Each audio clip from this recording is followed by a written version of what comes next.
Look, listen. I know why you choose to have your little group therapy sessions in broad daylight. I know why you're afraid to go out at night.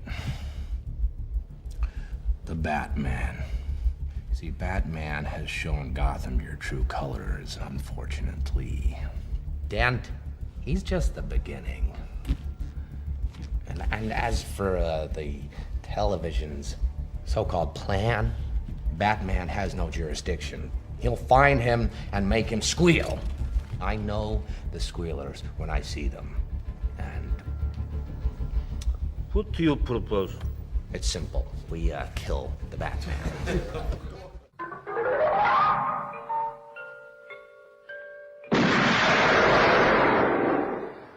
Do you expect me to talk?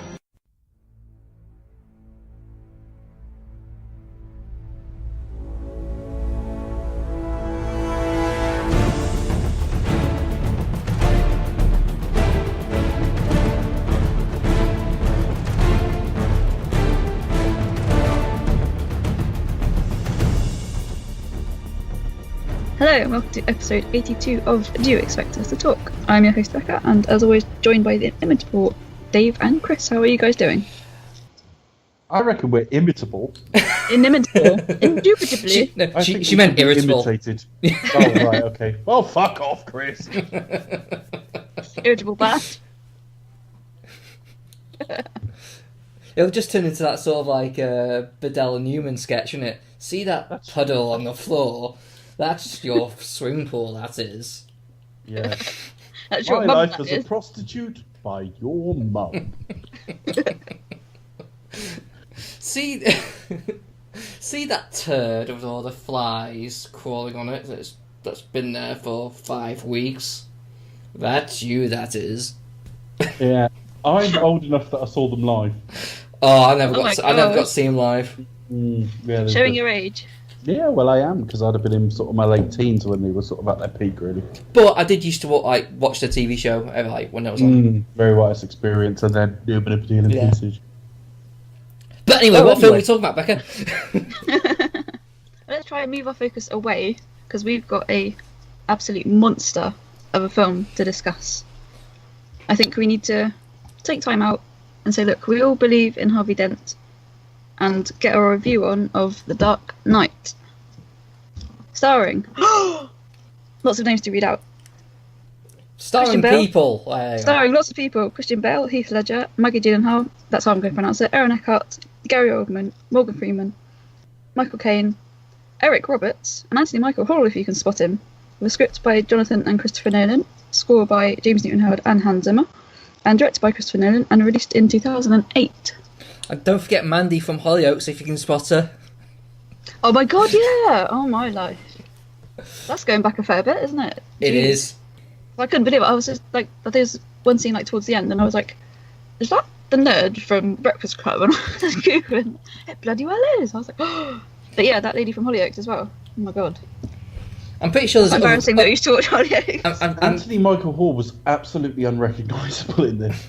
Well, he's put on weight, isn't he? Aged. So he's kind of aged Yeah, and... it's a bit different. I mean, he hasn't aged badly. He just doesn't. No. Look, he doesn't look like the same guy aged up. Yeah, no, he doesn't. No.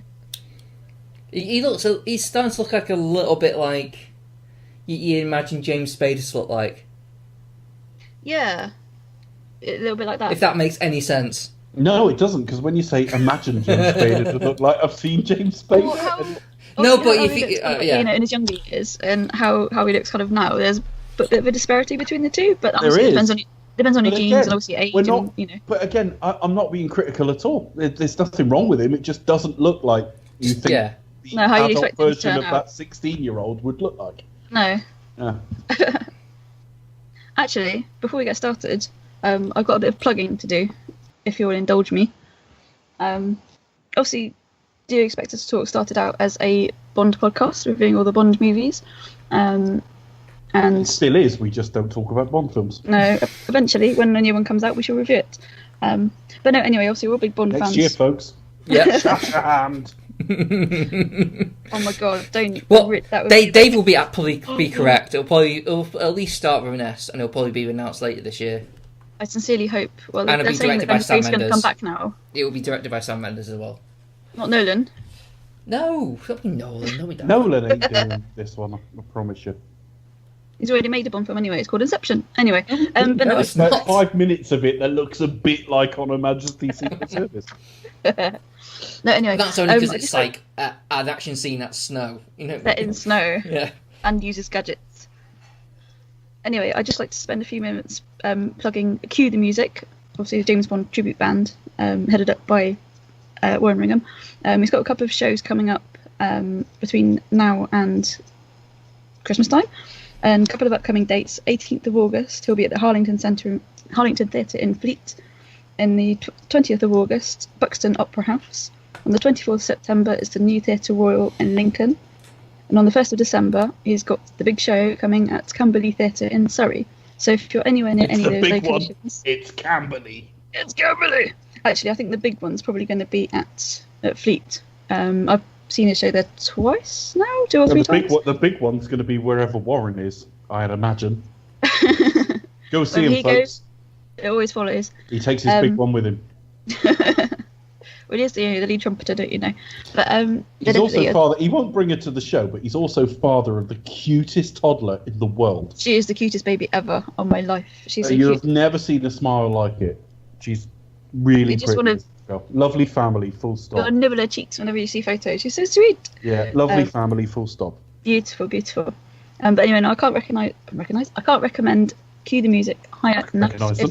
I can recognise them a mile away.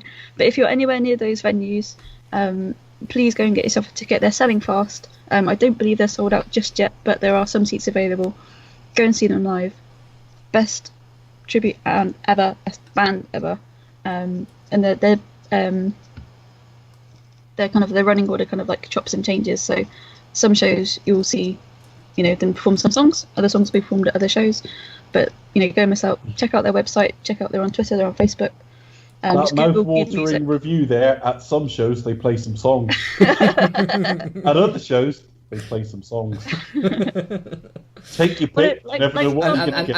and they change sometimes which ones they do, and which ones Yeah, they don't do. but they still play. Recently, they have changed their lineup. Like for example, their last show they did Backseat Driver from Tomorrow Never Dies, and that was a debut. And at some shows they'll play. It depends on the size, because sometimes they'll change their lineup as well. Because like at the big show, obviously they'll have the full band, but sometimes they may only be like a 6-piece or a 9-piece. Well, Becca, I'm keen, and I think they'd be really good, and they really ought to come to the Southwest. But I concur. Can you reassure me on one issue? Do they know how Christmas trees are made? With sunshine and rainbows. Do they know this though? Do they play that song? I don't think they do. I haven't I heard it. don't know. I don't know. Yes, that's what's your first name? I don't know. I would love them to do that. And there are some. Well, Bond 77 is a great favourite of mine. I'd love to hear that. I You love gotta Bond go see it. 77. I really want them to come like to Salisbury, for example, or even some Andover or Basingstoke or somewhere near me, instead of having to go to Fleet or wherever. I've got tickets for Camberley, so that'll be fun figuring out how to get there. But no, so we always changing our repertoire, doing different songs, doing new songs. Also a lot of fan requests as well. Like for example, they may eventually one day do you know how Christmas trees are grown? Or they may not. They may improve upon it. Cool. So that's the Dark Knight. Good night, folks. But no, he messaged me a while ago. I thought, I must do that on the next show. So yeah, if you just happen to indulge me, check out Cue the Music. Literally Google the letter Q, the music, and the logo is the letter Q, and check them out. What are they called on Facebook? It's James Bond Music or something James like Bond, that? yeah, James Bond band, I do believe. Okay. Go and buy their CDs. So it's Cue the Music, nothing to do with the magazine Q. No, it's not. No, I think No. because they started No, off it's as to a do big with band that band. symbol for blowjobs as discussed. Okay. Cue the Music Show. And they're fantastic. Buy their CDs. Check them out on YouTube. They're on Facebook. Just, if you're a fan of 007, if you're a fan of live music, even if you're just a big music fan, I'm a go and check them out. fan of recorded music. Recorded music, live music. If you just love music, go and check them out. Can't rate them highly enough. But they're on YouTube if you want to check them out, and I recommend you do. Then go and see them live if you can. While you're on YouTube, there's quite a funny video of Bottom where they're trying to buy dirty videos. Check On that out YouTube? while you're there. It's a little bit like Gogglebox, where you're looking at people. What are you looking at me? Yeah. So what do you think of the Dark Knight? Anyway, so right, let's get away from that now and focus on the Dark Knight. This is a absolute monster of a movie. Over 2.5 hours, a lot to get through. Let's crack on. What are your opening opinions of it, first of all? What are your opinions going into this film? What are your memories of it, seeing it at the cinema? Chris, you go first. Oh, okay. I mean, what's there to really say about it? I mean, it is a huge, like... That doesn't bode well. No, it doesn't. No. I mean, when I say that, it's like, it's a film that's been lauded and talked about so much. It is probably regarded to this day as probably the best superhero comic book film, at least up there, with some people. I mean, it's pretty much the Citizen Kane of comic book films. In whether you like it or not, it does have that weight and that popularity to it. So I don't know. I mean, when it came out, it was just like the hugest thing. Where everyone was excited for it, and it lived up to the hype. Everyone was like, "Oh my god, that was just fucking amazing!" I must have seen it like, I don't know, at least 3 or 4 times in the cinema alone. I don't know what about you guys, where you went repeat viewings, but so it was always that talk about film. Heath Ledger was like amazing. He was just like, it just ignites the screen every time he turned up. It did everything you wanted to do. I did always felt like it had that unnecessary third act, and I think watching it now, I can't really fault it at all, apart from maybe a few plot inconsistencies, or just like, well, how did that happen and why did that happen? It does sort of end several times, doesn't it? It kind of, yeah. So obviously, getting towards the end of it, and I thought, oh yeah, I've got the hospital scene to go as well. I was like, oh yeah, I forgot about that. Oh my god! But no, I would agree with you about Heath Ledger. Obviously, when this film came out, obviously, sadly, decided to end his life. But I think his performance He didn't is end his absolutely... life. It was accidental. No, it was suicide. Yeah, It was an accidental overdose. Yeah. Chop it out. But no, his performance is absolutely electric. Every kind of scene is, and you're just like glued to the screen. Completely different to Jack Nicholson's interpretation or anybody's interpretation. I think he just wanted to get so far removed of that and tried to get inside the psychology of the character. And I think Michael Caine said, he managed to surpass, his was like the greatest interpretation of the Joker that we've seen on screen so far. And that was his opinion. So that's very high praise indeed, I think. But yeah, I think there's very little in this film that you can really fault. Yeah, there may be some plot holes. But yeah, this is probably, as you say, like the best, if not one of the best superhero movies. Whenever I watch I must make a point about Michael Caine, actually, because we see his first exposure to the Joker actually on the screen. I'll come back to that a little later on. Every time I start this series again and I watch Batman Begins, if I really watch it properly, and I mean sit and concentrate and no distractions, I always think, nah, nothing's going to top this. I've got too excited about The Dark Knight. There has in recent years been a small but significant backlash against this film, and it is small. It is small. The majority who like these films rank The Dark Knight as the best of them, but we all have friends on Twitter, Facebook, social media generally. Who, contrarian twats like myself who like well, go... no, but they genuinely don't like The Dark Knight at all. Which is fine. And they will be, you like what you like. I haven't got a problem with it. I mean, but they'll prefer Batman Begins. I actually don't have a problem with that either. But I do think that Nolan has got slowly more bloated and pretentious as a filmmaker. And I think that this sort of gets a little bit lumped in with the next one amongst that sort of contrary group. I'm going to go flat out and say it now. This is the best film of the 3. It's the best film of the Batman series. Unquestionably. When I watch Batman Begins, I think, yep, great superhero film. Then I come and watch this, and for all the references to Heat, they're over exaggerated. They really are. This is a dense, complex, well thought out film that has interesting themes, great performances, wonderful set pieces, beautiful cinematography from Wally Pfister. The score is a step up from last week. This is, I am going to say it, an absolute masterpiece. It is arguably the best film we have covered in our run. Only arguably, because you have Casino Royale, for me, on Her Majesty's Secret Service, but I think objectively speaking, Casino Royale, Raiders of the Lost Ark, Superman the movie. Rocky. There are other...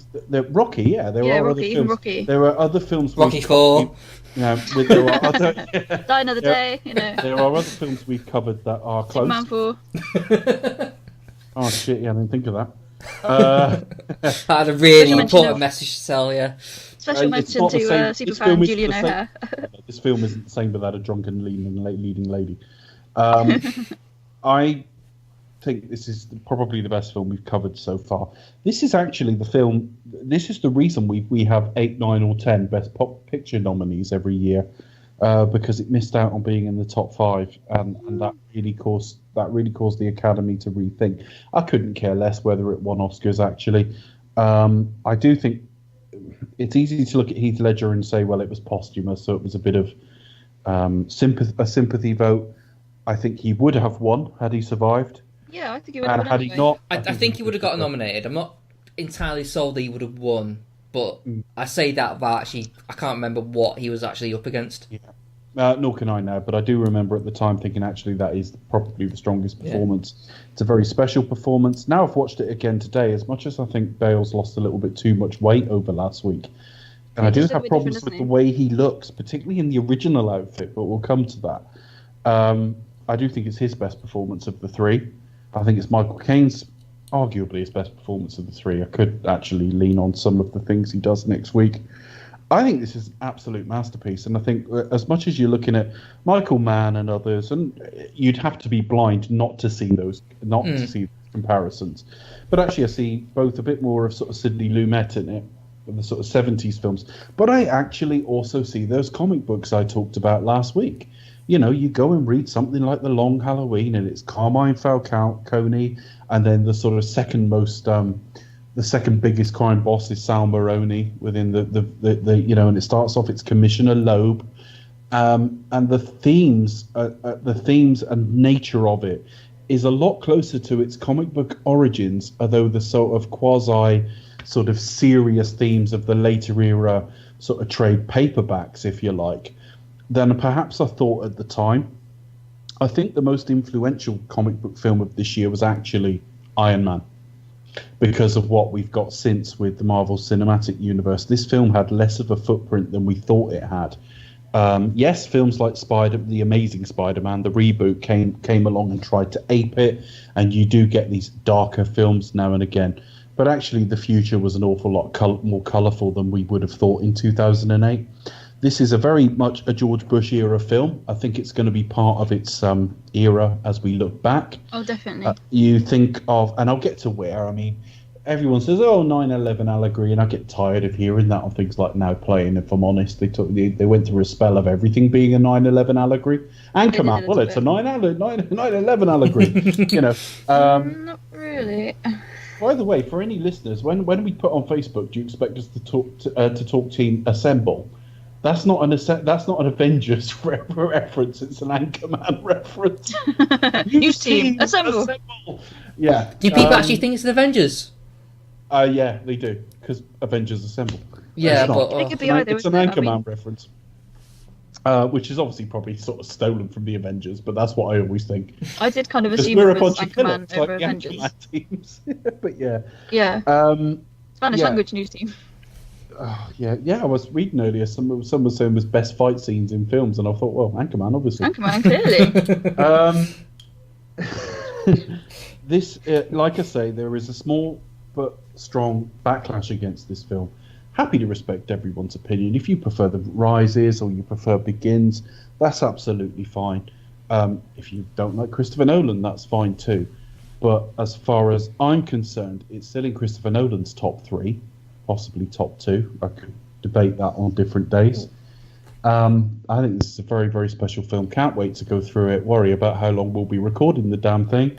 But this is... It was part last week's. It's actually longer than the film itself. Edited. I I came out of the film. One of the things I will say is, and we talked about this a little bit last week, that last week's was a study of Batman. It was a Batman film, and in that regard, it's an easier watch. It's a more not linear film because this film is told in order, but it's just a It's much more more focused on the character of Batman. A to B, yeah. And I know that I met people in the days after this film came out, and I was married at the time to somebody who came out and was like, and they were a bit disappointed because it didn't feel like Batman Begins, and it didn't have as much Batman in it, as perhaps we thought there was going to be. And I sort of see that, but I have to say, this is one of the...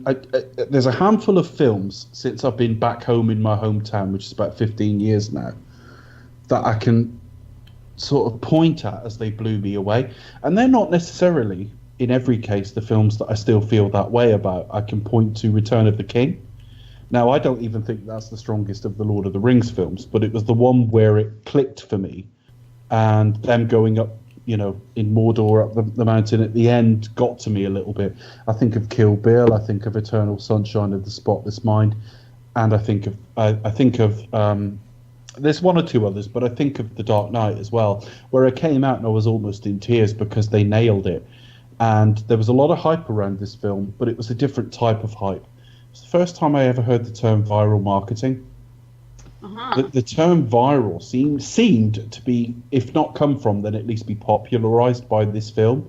We had Mike, whatever he's called, the news reporter, Anthony Michael Hall, doing little reports on the election of Harvey Dent. We had new sort of viral pages about the Joker's crimes. It was the first time that there was this kind of what we now know as viral marketing. So excitement was very high for this, and of course, yes, there was a ghoulish element because Heath Ledger died, and there was a lot of unsureness, a lack of sureness about his casting in the first place. So that would have boosted numbers, and I don't think we can deny that. But yeah, I've been talking for ages. Wonderful film, really love it. I did get the feeling when watching it, thinking that it would probably work just as well, if not maybe possibly a bit better, but as like a television special, like an event, 5 episode, 6 episode, because it is so much going on. If all it takes is just to add a few more extra scenes and maybe just like take some time with some parts of the film. Well, I've always I almost like watching it thinking like, yeah, this is the end of episode 1. This is the end of episode 2. Almost like I've always felt Batman would work better on the small screen, but obviously it's far too popular for that. Yeah, it's because of the comic book element. I think generally comic books. I mean, it's street level as well. Yeah, he's got an incredible rogues gallery. So much like the animated series, love it or hate it, you can go to a different villain almost every week. But also modern interpretations of Batman have based themselves around this sort of mob element that's in Gotham, and you could just mine that forever. Yeah, really wonderful stuff. But that's the thing. One of the things that kind of is almost like I feel as a lost opportunity. I know it would never happen. I want to see more of this kind of work. I want it to be like a few more stories. Just so I want to see what the interpretation of Penguin would have been like. I want to see what the interpretation of Riddler would have been like. I mean, whether it would have worked, I don't know. But I want to just have a grasp of what their vision of everything else would have been like. 3 films is a poor return for this universe. It isn't a poor return because a trilogy is fine. A trilogy is understandable, but Batman to me has the greatest of all the rogues galleries. Had it kind of really reached a peak with The Dark Knight Rises, perhaps? Had it kind of reached critical mass, I guess? Well, Nolan was done. This is it. And if I were Christopher Nolan, and we can call it pretentious all we like, but Nolan cares about the films he makes. In that I don't think he just sees them as intellectual properties to be passed around. He doesn't just churn them out, does he, though? I don't know how comfortable he would have been taking a step back and having other people play in his version of this world. So you think that's probably the reason why he did Rise, is just to kind of like, right, when I was going to fuck with this, I'm just going to finish it off now. I would like to talk about that more next week, actually, because I honestly think I can't know for certain, and there's every chance I'm completely wrong in what I'm about to say. I think he did it as a thank you for Inception. I really do, because Inception was a damn expensive film for such a difficult concept. Yeah. It went and did 800 million at the worldwide box office, roughly, which meant it really rewarded Warner's. And then, but they backed him to the hilt on a film that, frankly, sold on the basis of his name and a little bit of star power, because it isn't the easiest concept. Dreams within dreams within dreams within dreams. I think he had the momentum of just coming off The Dark Knight as well. I was like, oh my god. I haven't seen Dunkirk tomorrow, but by the time you hear this, I will have seen it, because I'm seeing it tomorrow. But Dunkirk is about to come out, so maybe I'll be proved wrong here. And I am heartened by the fact it's got a significantly shorter running time. Yeah. But I look back now and I think... The reviews are meant to be really good as well. They are, but I look back now and I think, well, you did Memento, you then did a remake, which I know Becca's very fond of, but then you went Batman Begins, The Prestige, this, and Inception. And Inception's another film that's got like a bit of backlash, but those that love it, and I really love it. Yeah, same here. And I do look back and think maybe that will actually have proven to be his golden era, because I didn't like Rises as much. We'll test that when I watch it. Prestige was a perfectly fine film as well.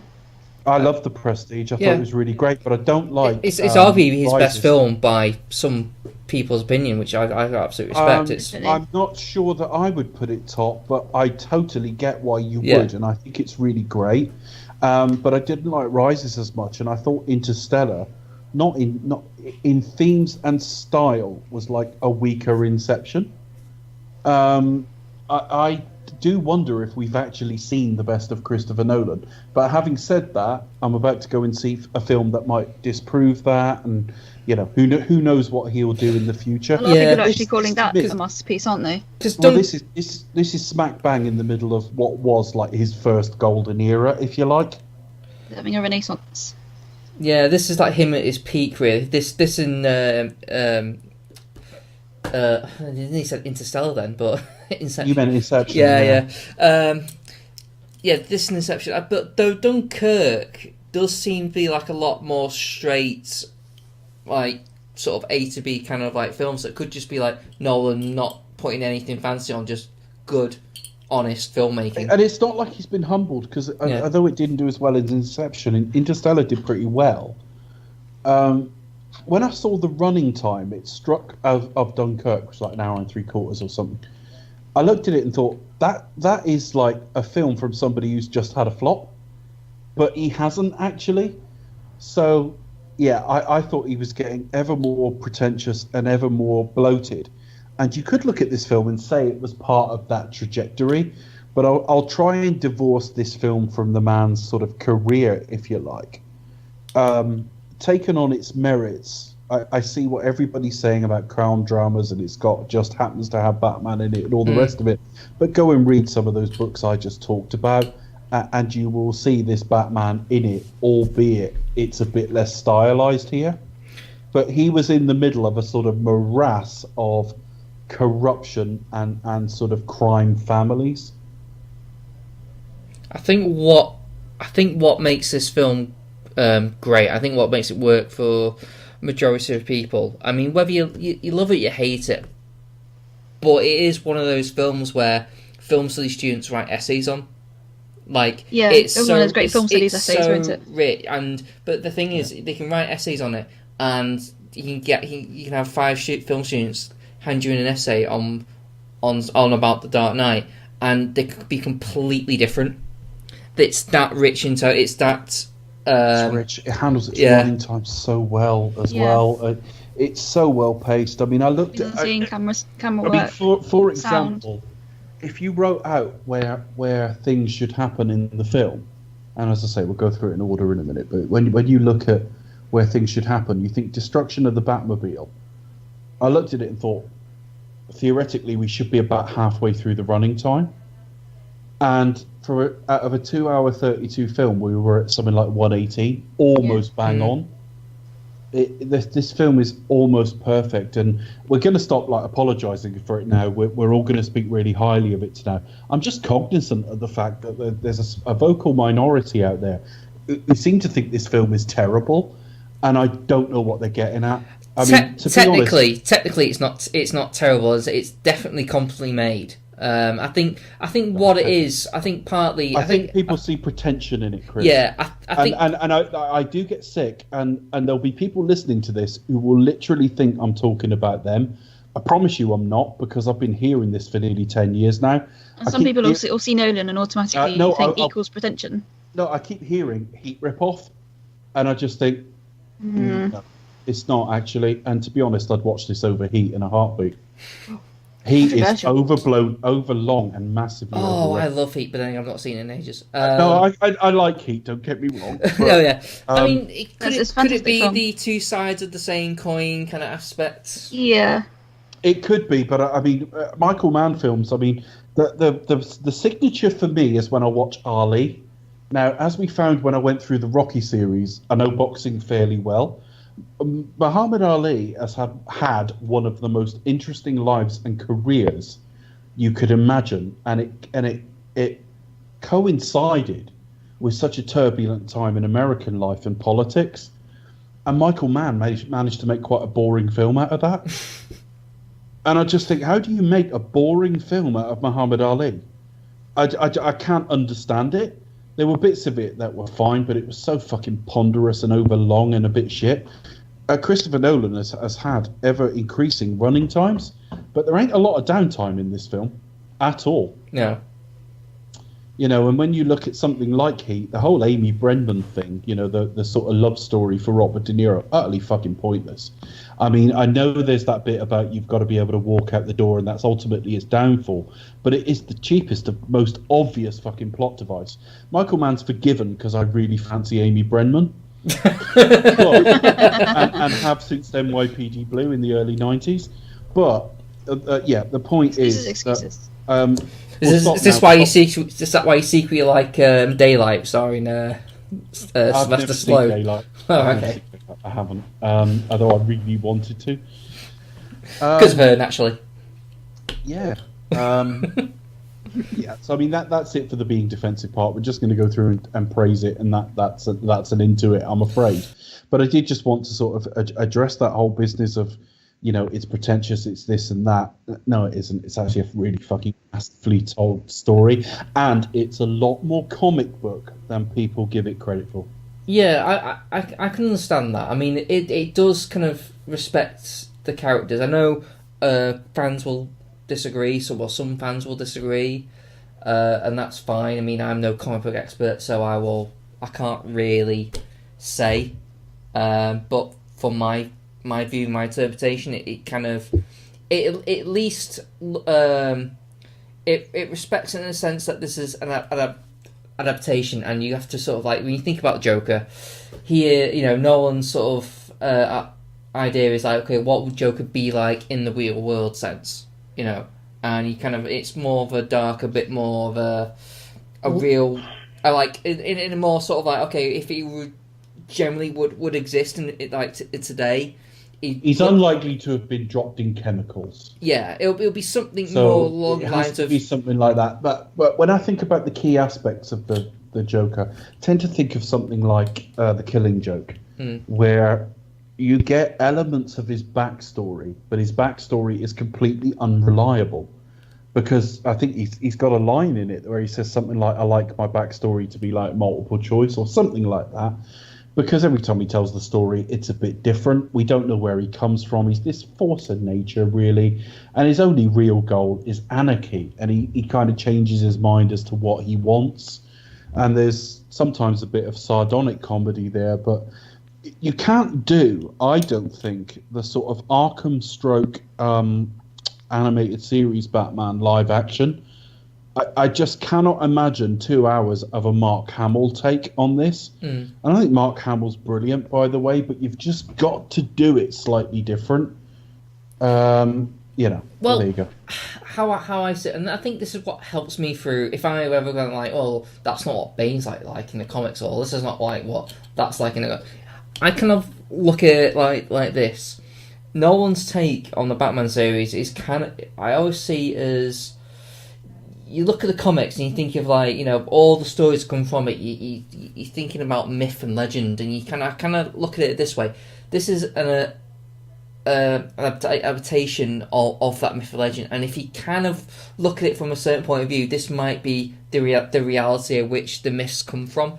So if you give enough time and enough like sort of mystery, like sort of, you know, of facts getting lost and the legend being told, you can kind of see kind of like where that comes from. It comes from like, well, Robin, the whole Robin story. Well, his name was Robin, and he helped Batman. So he was what? He was a psychic, you know, that kind of thing. And I think, oh, there's a guy called Joker and blah blah blah, and all the rest of it. So I kind of look at it as kind of like the comic books were legend, and this what we're seeing. Do you know kind what? Of like, that is very, very similar to the ideas put forward in Unbreakable, which I saw in Cheltenham.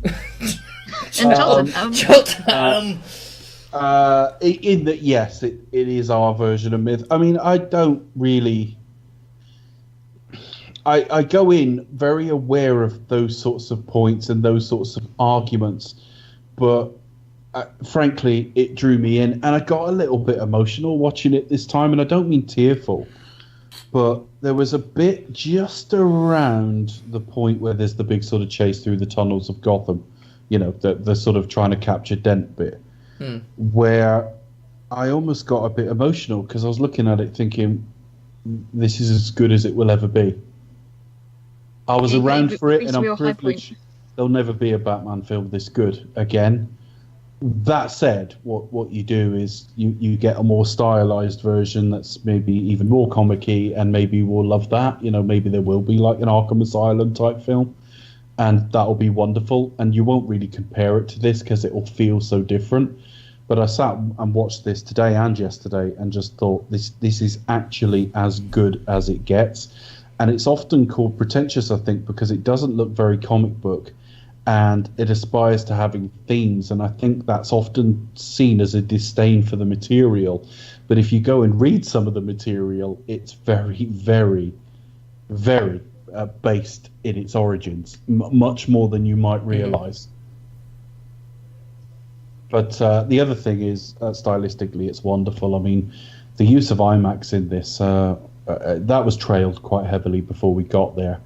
It's wonderful if you get the Blu-ray, and obviously we're going to get 4K eventually because they are remastering this at the moment. That would be absolutely beautiful. But obviously I've got the Blu-ray, which is still what the best standard most people have at the time of sort of recording. And the IMAX on a screen takes it all up, and it's really high definition. It's extraordinarily beautiful. I've got some fun facts coming up about the IMAX.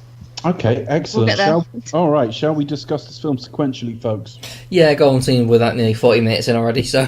Yeah, that's good enough. Chris, take it away, man. Where do we start? I'm going to hand over to our illustrious host, Becca. Where do we start? This is the type of film where it's so dense, you have to do a scene-by-scene breakdown. So yeah, we do Becca's going to pretend the one in front of us is one she did. Well, this one... Shout out to Chris, who is often seen as the laziest of our hosts. Because we all have jobs. But depending on it's the fact that you present and you clearly go and find facts, and I do all the research. So it often seems like Chris just like turns up and shit. But actually, Chris, it's like, well, I own the website, so it's like, well, you know. Yeah, he's got the website, and plus he used to edit, whereas Dave largely edits now. No, I don't. I'm not calling him lazy. I'm saying the perception would be that you don't expect Chris to put a load of work to this. But the outline you've got in front of you was written by Chris. Yeah, he's actually done like a scene-by-scene breakdown, which is something that I would usually do anyway. But depending on the film, like say for example the Schumacher era Batman movies, no, they're just a lot of fluff. Or I'd say like a film like I know, if we ever come to the Hitchcock films, some of them I know quite well, and I won't need to do it because I'll just know it in my brain. And obviously the Bond films as well. But for this sort of film, there is so much going on, and I've done a scene-by-scene breakdown, and Chris has done a scene-by-scene breakdown. And actually looking at it, I think Chris, yours is a lot, I was gonna say denser. Yours is a lot more dense than mine. It is literally scene by like scene. my personality. No.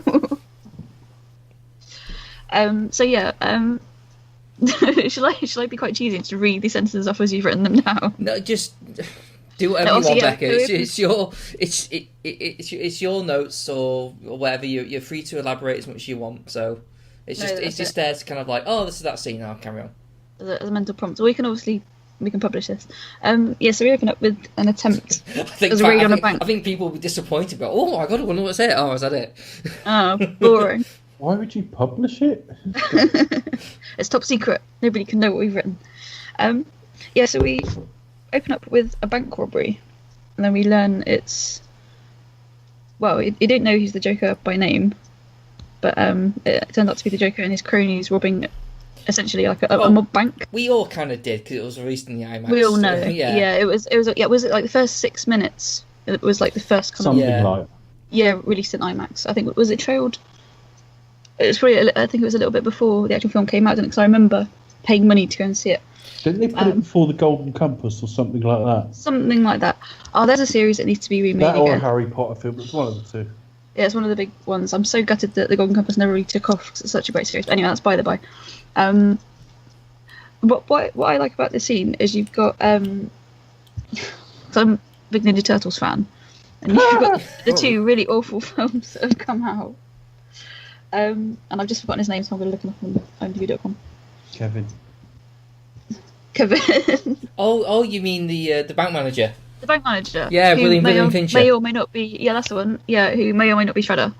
No, he wasn't. But he's, What? no, he wasn't. But he's this great character actor. And later on, we've got Mr. Carbonell, obviously from Lost and Bates Motel and other great series, who is like the mayor. But it's like you've got these brilliant character actors, and they're just pop-up roles. I'm just like, what the hell's going on here? But no, anyway, yes, you've got It's the Shredder or it's not the same in as the bank Rise as manager. well. You got the same in Rise, haven't you? You got that the Irish guy in at the beginning of in Rises. That's it. So, and you've got the girl from Hollyoaks and Yeah. Anthony Michael Hall. So there we are. The Irish guy, I mean Littlefinger, and I can't think of his name now. But I think, No. And obviously, so you see his cronies In going. the third one, Aiden. yeah, Aiden. Yeah, I can't remember his name. Li- I know Aiden who you Queer mean. as folk. Yeah, Littlefinger in Game of Thrones. Yeah. I'm gonna have to. It's Aidan Quinn or something like that, isn't it? I know who you mean. He's a brilliant actor as well. So they kind of obviously you see each of them kind of play the role in the heist, and the rule is obviously once you've done your side out of it, if you want to get a larger cut of the cake as it was, just to bump off the other one. And you got the reveal of the Joker at the end of that sequence, and it's like what doesn't kill you makes you stranger, and you just see like his makeup. It just looks like it's just plastered on. And obviously he's going to be very very difficult to say it, very different from Jack Nicholson. One of the things that I read watching the I didn't read it, I heard it. I was watching the documentary on the special features. I remember somewhere, maybe it was a YouTube clip, but it was like Nolan saying that Heath Ledger had the idea of leaving, like, wanted to apply the makeup himself, and therefore had lots of the white stuff all over his fingers in all the scenes, because he just he would apply it himself, so he would have all this shit on him. Yeah, it's not like some makeup artist doing it perfectly, Yeah. but no, because he is literally just smearing it all over his face. But it's just a 'cause he detail does do it fact himself. that just leave it on his fingers. It's just great, I think. Yeah, he's not going to bother to wash his hand afterwards. Yeah. He's just like, plaster it on, do what you need to do, where it's good to go. And that also kind of, because it looks like a bit haphazardly applied as well. Obviously, we'll come to the scene with Labe's funeral later on, when you kind of notice that he's actually one of the policemen, and you kind of actually see the scars, and I think that's actually more terrifying than seeing him without the makeup, or perhaps with, more foundation or whatever. That's probably more terrifying. But like immediately, it's different to the sort of Romero interpretation, and we're dealing with a different kind of psychopath. Yeah, I mean, he is a little bit. I suppose this is probably where I would probably pick a film. I imagine where a lot of the negative people who don't like it would say. It's his plans are a little bit too like, that was a bit convenient. How would you know for certain that would happen? A little bit in this, like. A little bit too planned, aren't they? Yeah, it's just, and plus just at the end, just like sort of just randomly how casually the school bus just drives out in order with the other buses, and no one's like doing anything. It's just Even especially at the end, where he's like, I'm not a schemer. You know, I thrive on chaos, and chaos is fair, and all the rest of it. And it's like, really?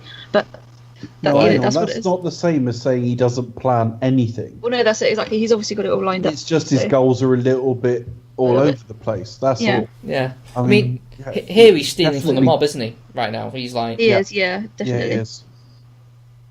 Robin from the mob bank, yo. Run by Yeah. may or may not be Shredder. Okay, so that's Um, basically the prologue. Just before that, by the way, we see the bat signal through sort of blue flame, and we only see it form for a second again, a bit like the first film, which I've always liked. These Yeah. films, that's a nice start to the film. Where do we go from? So the bus comes out. They've all killed each other, left with just the Joker, who clearly doesn't really care about the money. It's all a bit of fun. Sport Yeah, he's not really here. in it for the money, is he? I don't think so. So it pulls away. Does it then cut to the bat signal and cut to 35mm? I think it does. Yeah, the Doesn't ratio it? kind of changes, doesn't it? Again, we've got the Yeah. scene Yeah. in the car park. Obviously with the kind of, I've got. Don't do you call we it? go Do you call to- it? Do we Do you not? call it Is that, Batman's or Batmen? What do you call them? is it all these? after that we see the we're looking for the guy and all the rest Yeah. of it? Yeah, it, there was- it is like a mixture of like the sort of like losing of where we're up to now, and we get a sense of the fact that Previously on Batman. yeah, like crime, like the crime in Gotham has gotten better. We actually see visually criminals or like drug dealers literally like sort of see the bat signal and shit They're himself. scared to- they're scared And, to Yeah. yeah, or fight. like, you got you got a better chance of winning the lottery than running into him, you know. But like, obviously, That's he it. has an Hopefully effect. he's busy. That was That's it. what. Yeah. Yeah, hopefully You he's do busy. see Yeah. the bat signal, so I was right from that. It Yeah. cuts.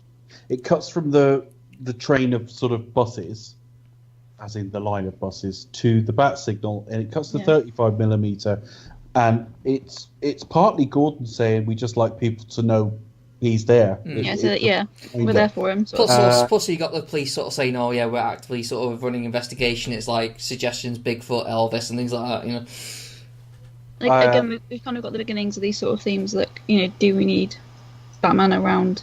Is he a really essential figure in the Gotham crime fighting initiative? So it kind of sets those things in motion, really, doesn't it? I think. yeah. I mean, Yeah, and also it's relevant later when Harvey Dent hands himself in. We'll come back to that. This business of the whole catching the Batman thing, but it's also relevant because it kind of almost suggests some of Gordon's acolytes are in on it, and yeah, that maybe doesn't work out so well. But yes, we do cut to the parking lot, parking garage, where there's some deal being done. With a couple of dodgy Rottweilers, Yeah, which is he- just like, oh, you got the Russian guy from Creed. From Creed, yeah. Go. Yeah, "My from Creed, yeah, dogs that guy. are Today. very hungry. that's very hungry dogs. I think he's actually English or something. Yeah, He's not he is. Russian, which He's is playing amazing. Russian. I didn't realise that until looking him up. And we see Scarecrow again very briefly, Yeah, we get. which I totally forgot about. I'm really surprised to see him. I don't know why. I forgot he was in this section. It kind of gets a wrap up because we know he got away in the last film, so he's kind of like Yeah. he's getting caught here. I mean, what I really Yeah. like about the scene is like we've yet to see Batman. We kind of like see. Obviously, we see Scarecrow. He kind of like highlights the fact that people who are selling drugs are drying up, and he's selling his fear poisoners kind of like highs. So Yeah. so the mobsters are kicking off because it's like, well, this is not what we wanted, and he's like, well, No. who else are you going to buy from? Exactly. Who else is going to sell it to you? I love the setup of the fact that of the Bat Vigilantes. I think it's a bit cheesy, if you ask me. I don't know. I kind of like it. I like the idea of like having of these guys With sort of like copycats. kind of thing. It's just kind of like it's a little bit of fun to me. I mean, it's not a big part of the film anyway. If it doesn't, It's not that important. It's only important for a few things. Yeah. It does start the business of. It's the trigger for Batman wanting a new outfit, and it's also the trigger. It's also the trigger for he's busy. He's not always sort of at the beck and call of the police. It's also the trigger for copycats, and again, it's all into the themes of the film with escalation because Batman is meant to be a symbol that inspires, But the whole vigilante thing has now escalated beyond what he wanted, and you've got people walking around in vague approximations of the Batman outfit firing guns. And of course, so they're not as trained, smart, or resourced as our Batman. So they end up getting themselves hurt, and obviously that plays in a little bit later on. But yeah, Okay, so go on, Becca. oh no, go for it. No, you go for it. I was going to move on. So where do we go from there? Oh, okay. That was all really. No, we haven't really got to Batman coming in, have we? So you've got... No. Batman comes in with a tumbler and basically blows things up, and they have a sort of they fire the car, assuming that he's actually in the car, but it's not. It's remote control, and It's a then bit of a remote control tumbler, isn't it? that first shot where he kind of like goes in, and just bends the end of the gun, which I think it's kind of nice. It's that kind of like Batman no kill policy. It's like no disarm. I've always liked this, and again, I've got to give credit where it's due. In that I said last week that quite often when we see the Casey close up and properly with like the camera lingering on it, but it doesn't look that good. But I have to say the way he sort of takes people out here, I do quite like. Yeah, the action is. It's more skilled, isn't it? Yeah, the terms in how it's actually shot is a lot better this week. Yeah, I can understand that. I'll disagree with one scene in a little while, but and Depends it's what similar scene. to this. Yeah, we'll come to it. It's not a bad scene, but I do think the hand-to-hand fighting looks a bit naff in it. But it's really good here at this point. So so basically he's got them all sort of tied up. The sort of vigilantes, the Scarecrow, everything else. You've got that line about I'm not wearing hockey pads. That's great. What's the difference between me? They deliberately picked a bloke with a fairly high voice as So they can well. go, I'm not wearing hockey pads. What's the difference? What gives you the right? And he's got quite a high voice. What's the difference between me and you? Yeah. Yeah. He doesn't go, So I don't know. that's our introduction to Batman. But there's 2 or 3 things about this scene I really like. Firstly, I think the action is better. I think you're right, Chris. I think secondly, we see how much Batman gets fucking hurt in the cut of his business. He gets driven into like a pillar at speed. So Again, that's also impetus. He for gets the new terrible suit. abuse. He gets attacked by dogs. Can't turn his head. There's one little continuity error where he jumps off the ramp onto the top of the van. He lands on it on a different orientation than it was under him, but that's no big deal. It's like quite a good continuity error. sequence. Yeah, it is, but it's a good sequence. Yeah. It's quite good action. I must commend the action in this movie. I think the chase scene, which we'll come to later on, is probably one of the greatest chase scenes ever committed to cinema. I was just like, oh, this is amazing. It's pretty epic. But no, the action in this film is definitely in the right place, the right amount, paced correctly. Love it. Anyway, moving on. All right, next Becca. In the Next safe. scene. Oh, the next scene is the police, isn't it? Yeah. Gordon in the bank, basically. Yeah. When Batman shows up like unexpectedly out of nowhere and is talking still, and there's a Joker up to it. But we also Mark have Bills a and new stuff, DA yeah. in the shape of Harvey Dent. Oh, well, no, We haven't got to Harvey yet. Actually, but no, yeah. it's- We actually do get with Joe. It's Bruce and Alfred. You've seen the new digs, and he's like Yeah. sort of like, "Oh, I got attacked by a dog, big dog." Or is that afterwards? After the Mark Bills? I can't remember. Now. That's after I'm not the Mark quite Bills. No, I think it is after the Mark Bills. See him in the uniform. I'm going on the order that you've Sorry, provided. yeah, The, I haven't got it in front of me. The So. one thing that doesn't look right is I don't think it's exactly the same batsuit in that I think they've basically reconstituted it, the filmmakers, because the nose doesn't look right. It looks kind of smeared across his face. I don't know if it's Christian Bale's thinner or they've just remade the suit, but it doesn't look right. But I do like the fact he just turns up. Batman's never good in broad light, but because he's silent, appears, says very little, and appears to just disappear. Yeah. He's got this slightly phantom quality to him that I think would still intimidate. So, yeah, I quite like this scene. And it's a little bit supernatural, because obviously it does follow on from last week, because we're told he was taught to kind of just disappear. Yeah. If you sat and gave it a thought, That's what he does. disappear That's like without a ninja sound training. like that, it's a little bit unbelievable, but I do like it. It's basically there's Mark Bills and the mob know they're coming, and it's all about the fact that Gordon has spent. This is why we need the triumvirate that is going to sort of be the three corners of this film, because they've all got a different skill set. Harvey has been putting away every money launderer in the town, and they still have a way of getting their money out. And the reason they've got the reason Gordon can't do anything is he's a policeman, so he's got a certain jurisdiction, which is the whole point we get to with the Hong Kong sequence. But Batman doesn't have the sort of public relations ability, the ability to talk to people about things, the ability to calm the public that sort of Harvey has. So they definitely have like a complementary characteristics. But yeah, we've been reintroduced to Gordon. He happily talks to Batman. Gordon's acolytes know to disappear when Batman's around. And we know that there's something about money laundering, mark bills, and the mob trying to get their money out. And then do we see Harvey? Yeah, well, but Harvey's introduced on the TV screen when with Alfred. Yeah, we saw him via the news, don't we? Yeah, we do go to Alfred now. Of course, we don't have at the moment.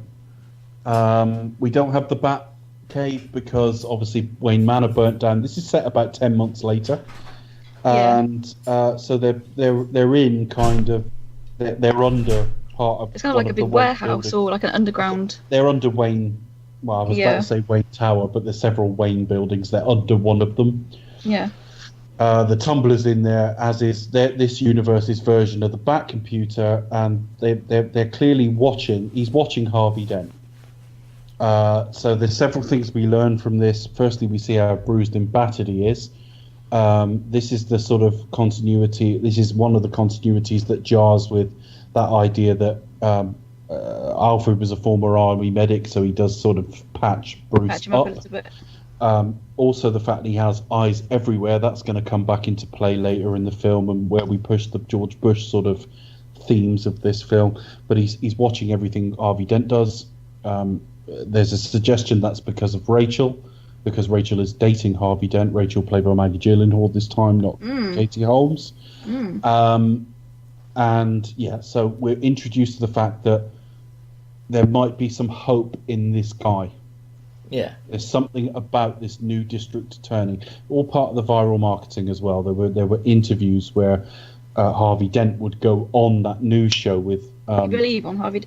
Believe on. Yeah, that was his election campaign was all sort of part of the viral marketing. Yeah, that was quite viral as well, wasn't it? Like a week or two before the film was released, they were releasing like news segments where they were interviewing the new district attorney, like he'd just been elected.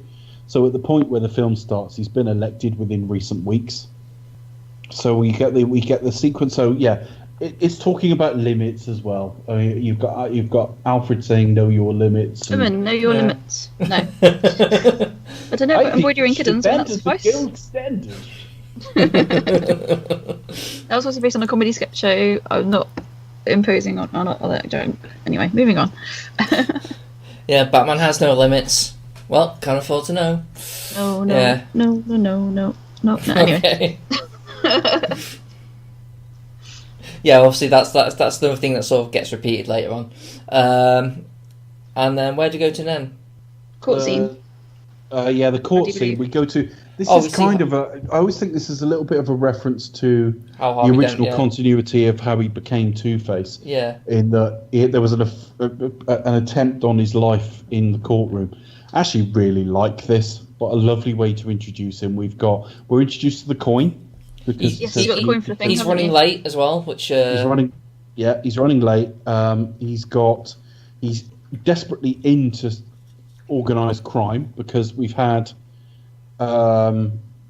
Falcone was taken down in the first film effectively. Moroni's filled that void, and now like his henchmen are kind of on the stand to try and get.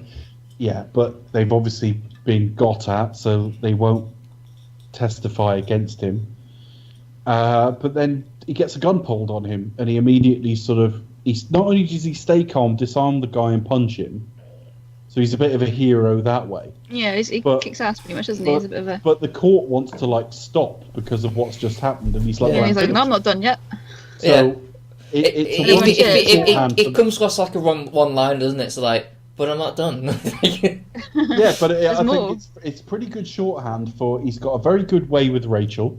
He's quite charming. We're introduced to the core. He's very good at his job. He's very methodical.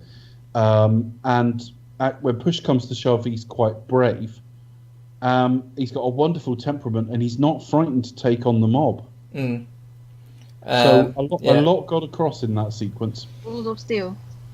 It is. I mean, I did think that as well about the whole, like, was this like kind of riff on how he the whole acid attack thing? Yeah, full outfit.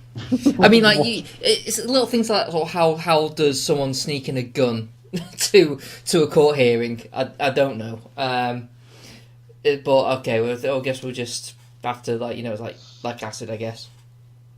Obviously, because I think, despite the fact that the Batman's cleaned up the mob, the police are still by and large corrupt. But I think what we see in the film is not it's different. It's not paid off like they were before.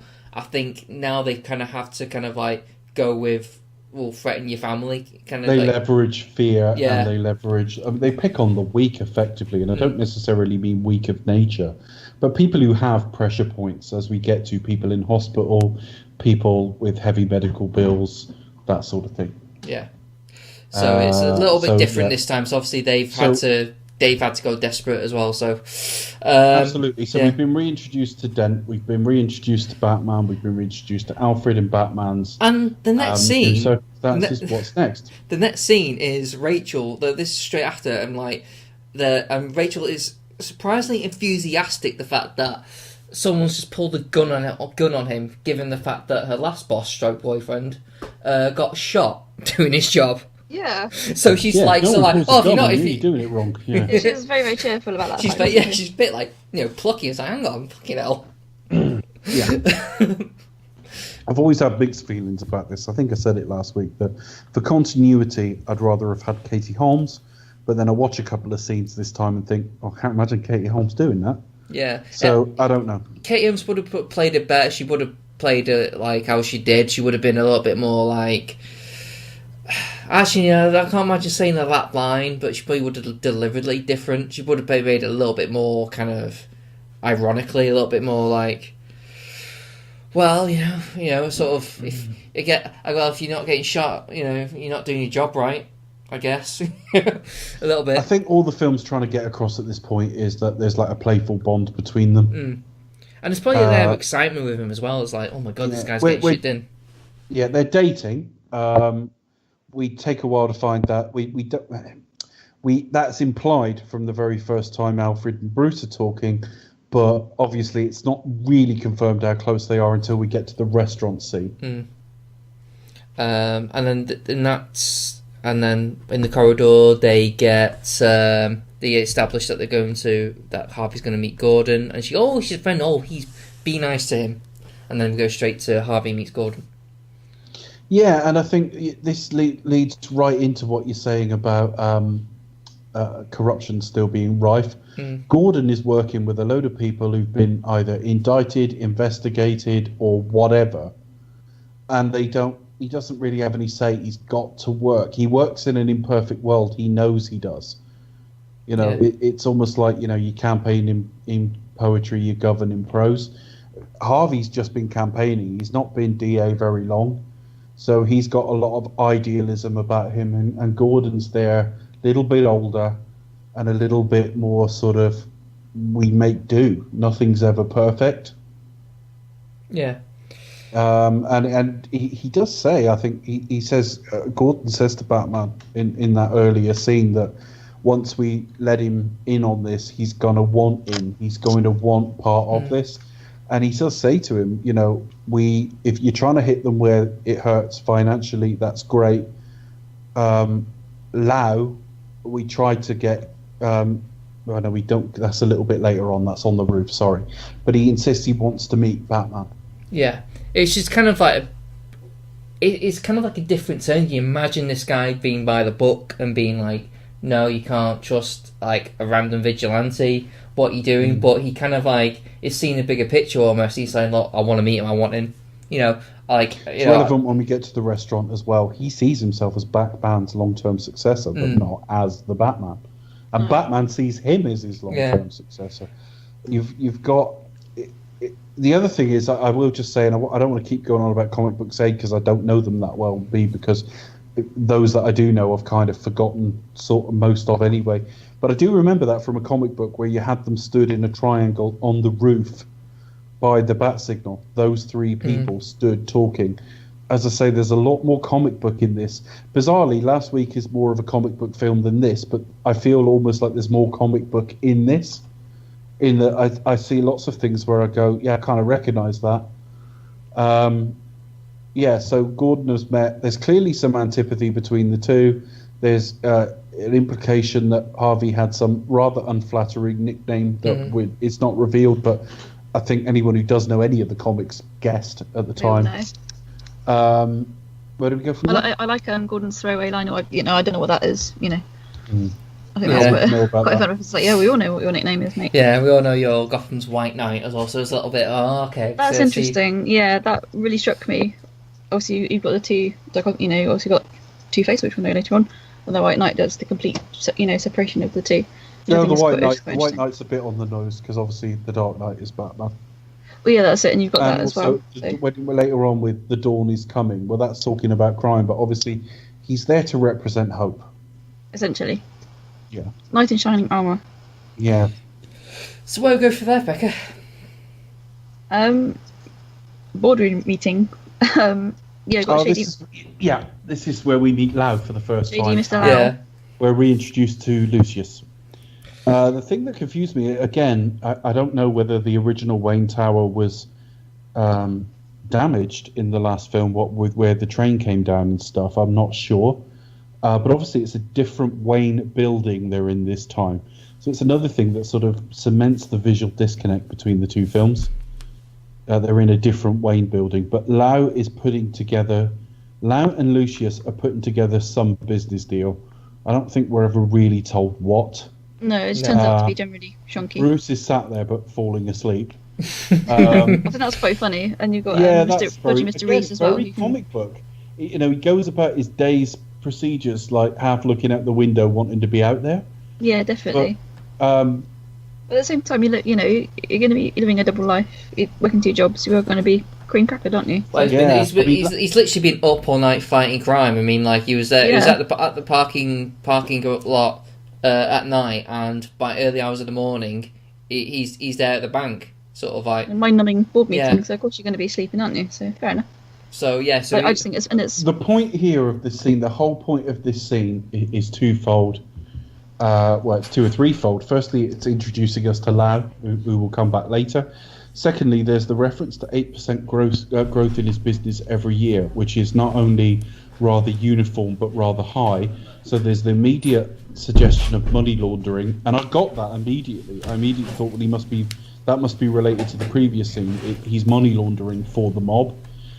And the third is obviously we can reintroduce to Lucius as the idea of this universe is Q, and Bruce wants a new outfit. Yeah, well, Three Buns is a little 90s, Mr. Wayne. Quite like that.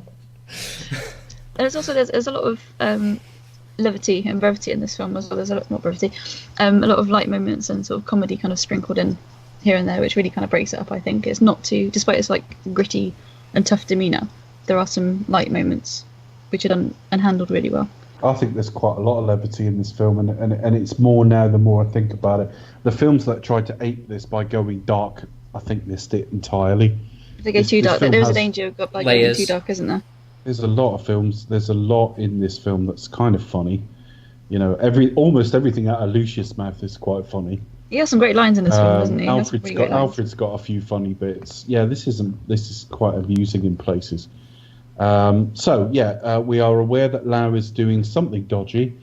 Bruce ends up cancelling that deal, but him and Lucius both knew. Yeah, they just wanted to be sure. This one to have a close Reese is a little bit crooked as well. Now, the thing that you don't always pick up is I made the link that it's something to do with money laundering.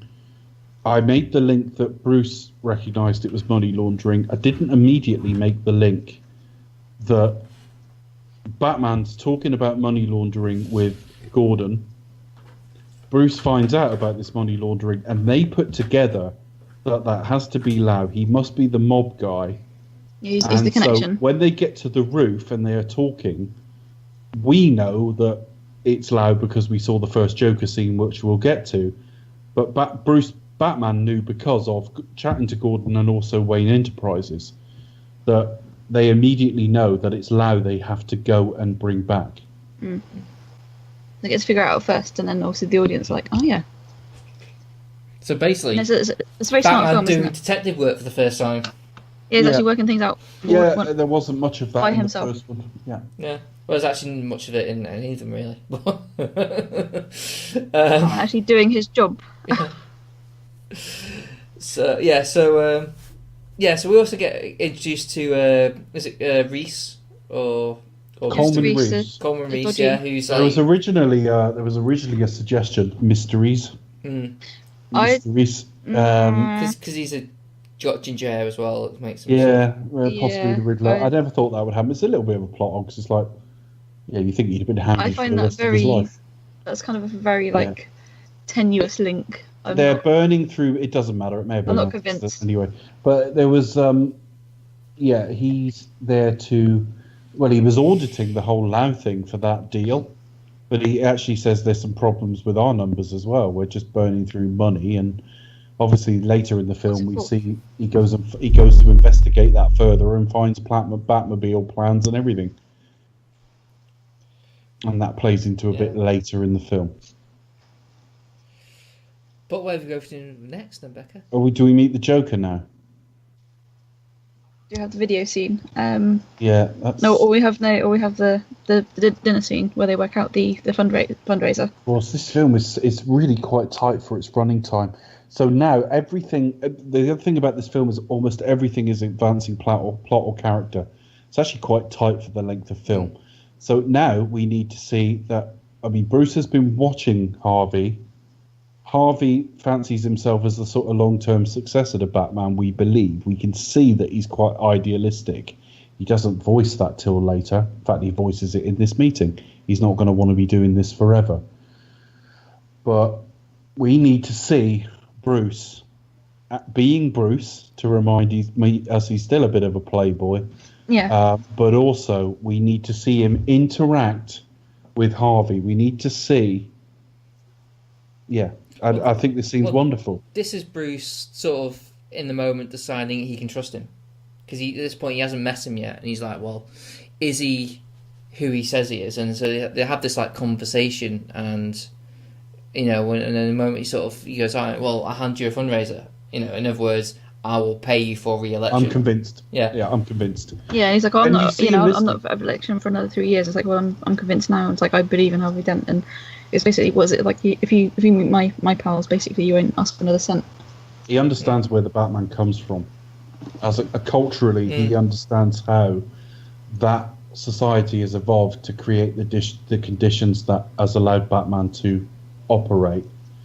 He is actually balanced when he talks about Batman. He's never pro-vigilantism, but he understands why that has happened. I think it's extremely cleverly put together. We do see there's a couple of unsubtle things, like we really do see Bruce listening and getting it. There might as well be a speech bubble. Yeah. I mean, also there's the little sort of thing where the ballet dancer puts the menu or card, whatever it is, in front of Harvey Dent. So what is Harvey Dent? It really was Batman, and you kind of see the jawline and think, oh, that is so Batman. Alan Hancock could have played Batman, yeah. Yeah. They could have done easily. It's a clever scene in that we see that again everything is so well thought out in this film, to a degree that actually knocks Batman Begins into a cocked hat, in that everything, every dint of body language in this is telling you something. We see Harvey's idealism. We also see a little bit of sort of impatience with him at times, and that will come in. He does have sort of impulse control issues. We see him reach for Rachel's hand. We see Bruce notice him. We see all of this, and so we now know that Harvey is, from Bruce's perspective, the future of Gotham. So where do you go to next? Next on my list, we see the video scene Oh, They've right, so you got like with the television and the video in the background, and this is where we see the Joker again. Yeah, so this is basically where it starts off with like the mob having a meeting and Lau's like on the TV screen, like on a plane back to Hong Kong. When they kind of know he's the weak link, he just sort of covers he's like puts his hand to the screen and was like, no. Yeah. So yeah, he kind of like, okay, well, I've already taken your money because I had to act quickly, but trust me, your money is safe. I'm very good with numbers. I'm very good with calculations. Basically, what he said. Very bit of a stereotypical aspect there. I just like the fact there's a few things. Firstly, although they're indoors with no obvious windows, the scene is quite bright. And again, it always links to this. They're operating in daytime now because the Batman. They just get to come out at night. Yeah. I also love the fact that Heath Ledger is unhinged without being ridiculously over the top. I mean, just little things like where they say "freak" and he goes, "No, I'm not." Yeah. They call him crazy, and he goes, "I'm not." He kind of repeats it, and he's like, "I'm not." But compare that to Jared Leto. God. I know it's a sort of like little laugh as well when like and again it's when he's like you think you can like sort of just like come in and take our money. He always gets a laugh every time. He's vicious. It's somebody who believes that these really grand ideas are actually really normal and achievable and things that you can actually do, like, oh yeah, just going to kill somebody, yep, why not, just going to steal that money, why not, let's do it. And it's like, really? But no, I remember seeing that on the big screen when he's like, I can make this pencil disappear. And you just think, oh, death by pencil. And it's like the most tense introduction to a character. It'd be quite difficult to do, actually. It'll be like, imagine like the pencil just falling off and like, oh, no, go again. Again, wonderful scene in the film because it's just great shorthand. I mean, the film is tells you everything you need to know. It's an intro. It's an introduction to the character as well. 5 seconds flat. That tells you everything. But it's even beyond that. You got Michael J. White there playing, that guy's boss, and he's ready to try to kick the Joker's ass. Well, firstly, the Joker's a step ahead. Secondly, he's calmer. They're all losing their tempers, and he's just seeing an opportunity. Yeah, he's very chilled. His goals are rather anarchic. We find out later he doesn't care about the money at all. The mob generically, obviously it's different gangs and different groups and different families, but the mob generically are a mess at the moment. Yeah. And he's able to walk into that chaos. Just hold court. This film is just communicating everything really, really efficiently, and Heath Ledger has just made a really wonderful debut. Yeah, we get introduction with him like doing the whole pastiche of laughing, but kind of like doing that fake laugh, like, ha ha ho ho, kind of yeah. And it's just dynamic on screen the whole time. I mean, the strong intro. And when he's talking about it, you are set there going like, he's fucking right. Batman won't just like fuck it. I'll go to Hong Kong and get him. And you can't even. He's like you said that. I know. Batman has no jurisdiction. Yeah. So what do you think is going to happen? He can go wherever he wants. So, and I know the squeals, and you look at Lau and you think, yeah, he's a fucking pussy. Of course he's going to fucking squeal. Of course he's going to do it. Yeah, absolutely. So really wonderful scene. We're properly introduced to Eric Roberts, so we can kind of see that he's like the main man now. He has nothing like the power or control Falcone had. Now, that's two things. Firstly, he's not the number one in the same way as Falcone. But secondly, the Batman's been active. So it's far less controlled than it was under him. Yeah. And just the fact it's in the basement of some hotel somewhere, isn't it? It's just like, rather than like if it was just like out in like Falcone's bar somewhere, They would have no hesitation to sort of like do deals wherever they were. Now they have to kind of hide away and sort of be discreet about things, and kind of like you can just tell that the standards have just like dropped now. So yeah, it's really good. So where do we go from there then? Or is there any more you want to add on this? Is that what we do have? Do we go to the rooftop? The trio on the roof. Yeah, that makes sense. Again, it's going logically where I think it should go each time. Yeah. That logically you think, okay, well they want to meet. Lau is disappearing. The Joker has told us that Lau is going to be the problem. The mob are in disarray, but they think they're safe and they think their money's out. So we need to put into train Batman getting out of being tasked with going to get him back. Yeah.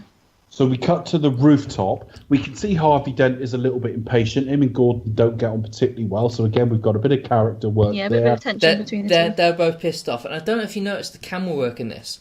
Like when the dark side of his face. No, when like obviously at the beginning of the scene, Harvey and Gordon are kind of arguing. They're pissed off. Batman's just standing there.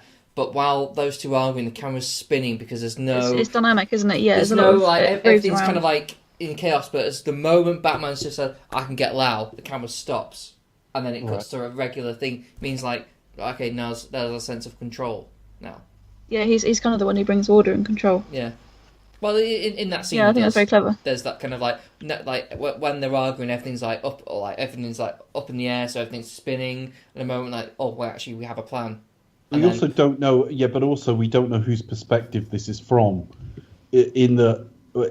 Are we supposed to? We don't know really who we're supposed to be siding with. It's a Batman film, but he's very much the third wheel in this scene because less is more. So he's more intimidating and more effective the less he says.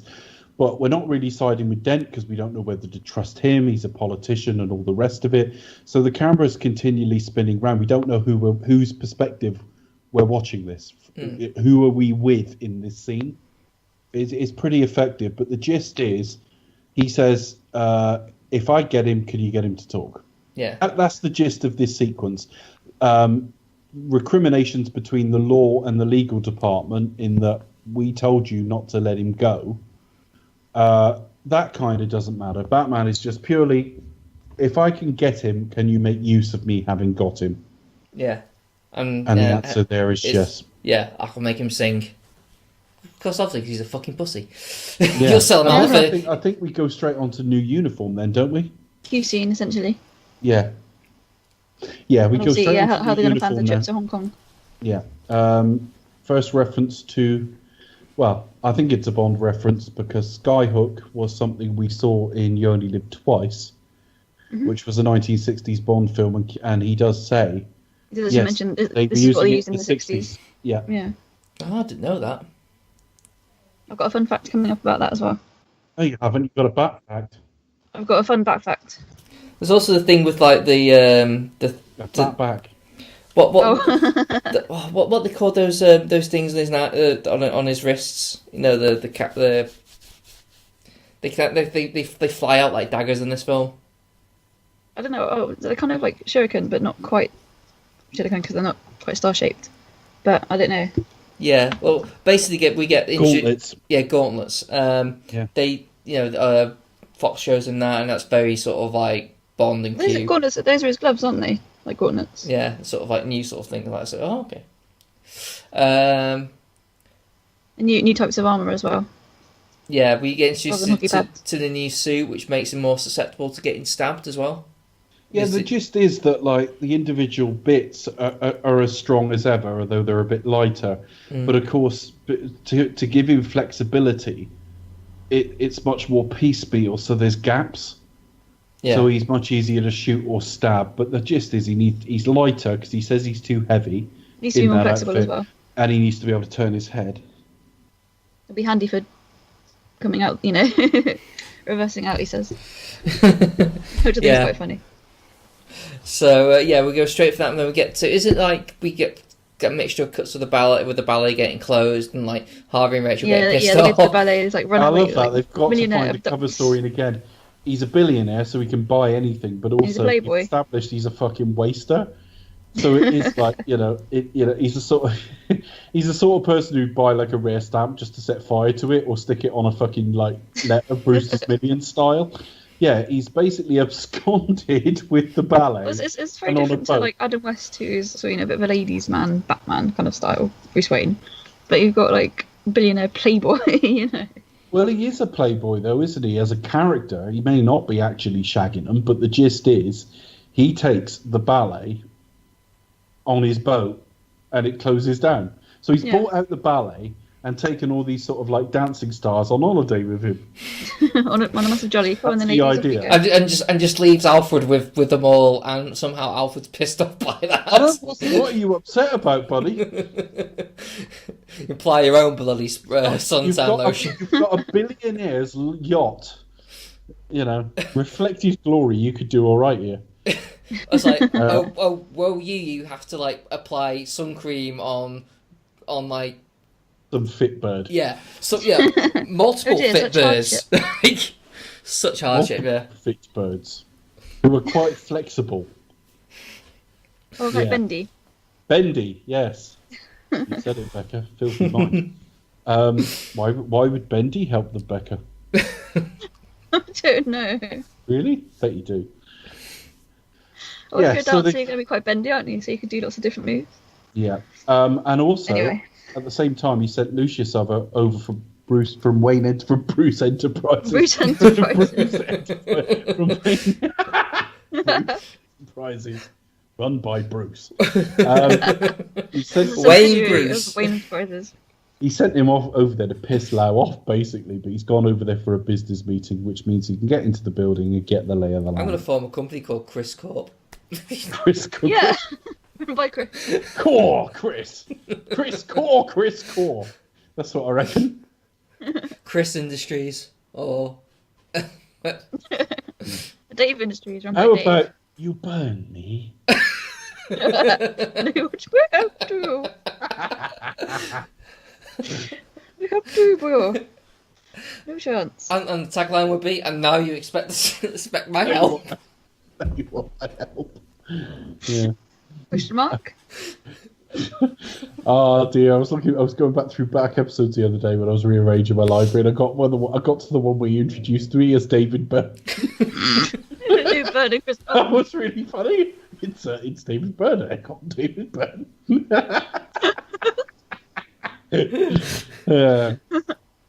Yeah, I try not to mix the names up, but inevitably it's going to happen. Well, yeah. CB and DB. So, we're now in Hong Kong. Tell me about it, old Leslie Nielsen thing. Fucking hell. That was genius, because you asked what I thought of Leslie Nielsen and I didn't clue in. I was like, why the fuck is he asking that? Do I think of Leslie Nielsen? What? All right. That was actually really clever. I enjoyed that quite a lot. That was good fun. All right. So we're now in Hong Kong, and Lau is based there, and Lucius goes in to meet him, get where he is, how it's laid out, and also leave effectively a little sonar device there in a mobile phone. Yeah. That's quite clever. We'll see that used again throughout the film, won't we? That's quite an We will, but obviously there's a question of, again, it's all in the themes of the time, proportionality. You know, Yes. when I think of George Bush, one of the first things that comes to mind is the Patriot Act. Yes, that was the big thing to come out of 9/11, wasn't it comes to this point, and there's themes of this in 1984, multiple works of fiction over the years, and elements of it in sort of our history as well, that when we are perceived to be under threat, our politicians use it as an opportunity to reduce our freedoms. Yeah, reduce civil liberties. So. Whether that's right or wrong depends on personal perspective, but you go back and look at the Patriot Act, and it was sort of, it got to the point where the government could do anything, and we didn't have any Yeah, they could basically tap in, listen to your phones, internet, all the rest and of it. it's the same and you here. don't have any rights. Lucius buys into it with one man. Well, is that any more right or wrong than an entire city? And those sorts of themes and those sorts of things to think about weren't really in Batman Begins. This film has very different aims. And also we get plenty of pretty IMAX with this as well, this whole Hong Kong sequence. Well, I guess with Lucius, he knows it's for this purpose, so he knows this person's guilty, so it's the purpose of getting him. But whereas, like, doing a whole city, But you're kind of... but where do you draw the line? Well, You've yeah, got a exactly. Joker who's got bombs where? Yeah. I'm not saying he's right or wrong. I'm saying you could sit and talk about it all evening. No problem at all. I really am impressed with this film.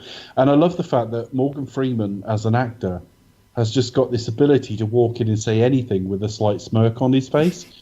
And he's enjoying the shit out of doing this. He's really having a great time, isn't he, during this film? Maybe it is acting and we know different, but I sit and watch this and think Morgan Freeman fucking loved being in these. Did he not? He must have done.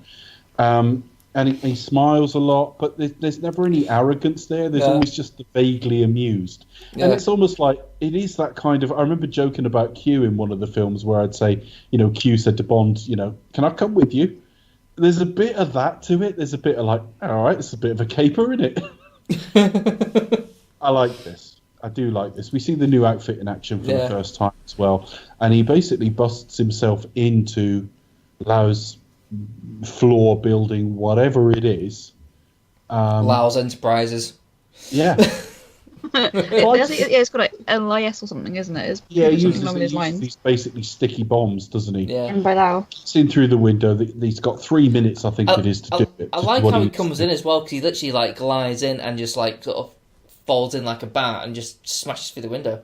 I've always liked that. I've always liked those sorts of moves. I think it's really great. The fighting here I didn't like as much. I love the sequence, but the hand-to-hand stuff doesn't look as good to me. No, I can't really remember too much about it, but it's kind of But mostly the gist dark, is, isn't it? he breaks in, grabs him, stands near a window, waits for those bombs to take effect, then lets up a balloon with a light on it that Skyhook will grab and pull them out.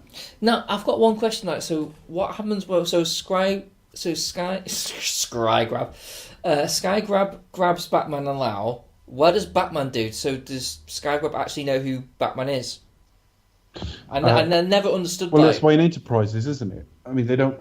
I don't know. Is the honest answer, but there's no reason. There's nothing to say. There's nothing to say he has to take off his cowl when he gets on there. He's just But like, it's the way I can just pick up Enterprise is Batman. Okay. Well, the pilots could be in the front of the cockpit and have no fucking idea what's going on in the back, other than Yeah. Okay. It's potentially a plot hole, but I've never particularly worried about it. It's Bruce Wayne's people getting him out of there. And if it was like the Army, the Air Force, or whatever, well, they're doing a job for Batman in return for money. I don't really know, but I don't think there's no smoking gun to suggest there's any problem here. He can knock out Lau, no problem at all. Yeah. So Lau doesn't have to see anything, and nor does he have to reveal who he is. Yeah. And so next scene we see Lau tied up. Lau's basically, he's basically on the doorstep of police headquarters. Yeah. Practically with a bow tied up in a bow, practically. Quite close to that, isn't it? Yeah. Yeah. And then and then where do we go from there? Is it the party? Yes. Again, I'm not looking at this. I just think the film's quite logically laid out. We've been teased a party. We haven't gone straight from one scene to the other, but you can't forget it for like an hour, can you? No. So we go to the party now, and again we see perfect balance of like asshole Bruce and actually trying to do the right thing, Bruce. I love that he flies into his own place by helicopter as well. And he's got these bevy of beautiful ladies behind him as well. Yeah. And there's and he's like acting. He's acting a bit drunk and a bit sort of like, well, where's sort of there he is. Lovely. Sort of, where's Rachel? There she is. Great slogan, Harvey. Yeah. But he's trying to be like sarcastic, but also he does actually sort of mean it as well. He's trying to come off, I think, as a little bit almost uninformed. A little bit later in the film, we get, you don't watch an awful lot of news, do you? And I think there's a little bit of, he's trying to portray that he knows what he likes, he knows what's right, but he's still a bit of an asshole playboy. So he can make fun of you, but he does... He's still trying to separate himself from, obviously, Bruce Wayne and Batman. Quite a balanced act, it really is. Yeah, quite literally. And we do see that it's really subtly done, and it's quite easy to miss, but he walks out onto the balcony, just empties his glass. But it's done in a flash. You could he does it so casually, But Nolan hasn't said, and then you throw it off. There's nothing too dramatic or overplayed about it. It's just a real throwaway thing. Yeah. I also liked Michael Caine's line to Dent where he says, scary ex-boyfriend. Scary ex-girlfriend, yeah. I have no idea.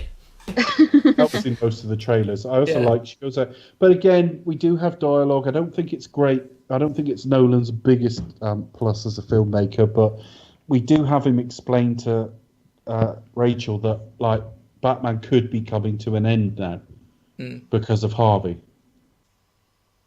So the scenes of everything so far has got across. Yeah, you kind of still, putting those wheels in motion, aren't you? That it could be coming towards towards the end. He still thinks he's going to get Rachel. Yeah, he's still hanging on that promise, isn't he? Yeah. And you got Dent sort of thinking, At this stage, I'm not 100% convinced it's impossible. At this stage, I think it's unlikely, but she hasn't completely decided about Harvey. And the thing that seems to make her mind up is Harvey taking the fall for being Batman later on. Well, she's more pissed at him though, isn't it? Like, at Bruce for letting it happen. At the moment, it's a bit up in the air. It still could go either way. And then what? Oh, have we missed the bit with? Have we missed the bit with all the mob people being arrested? That's a bit later, isn't it? that's a bit later on. Yeah, no, we got at this party.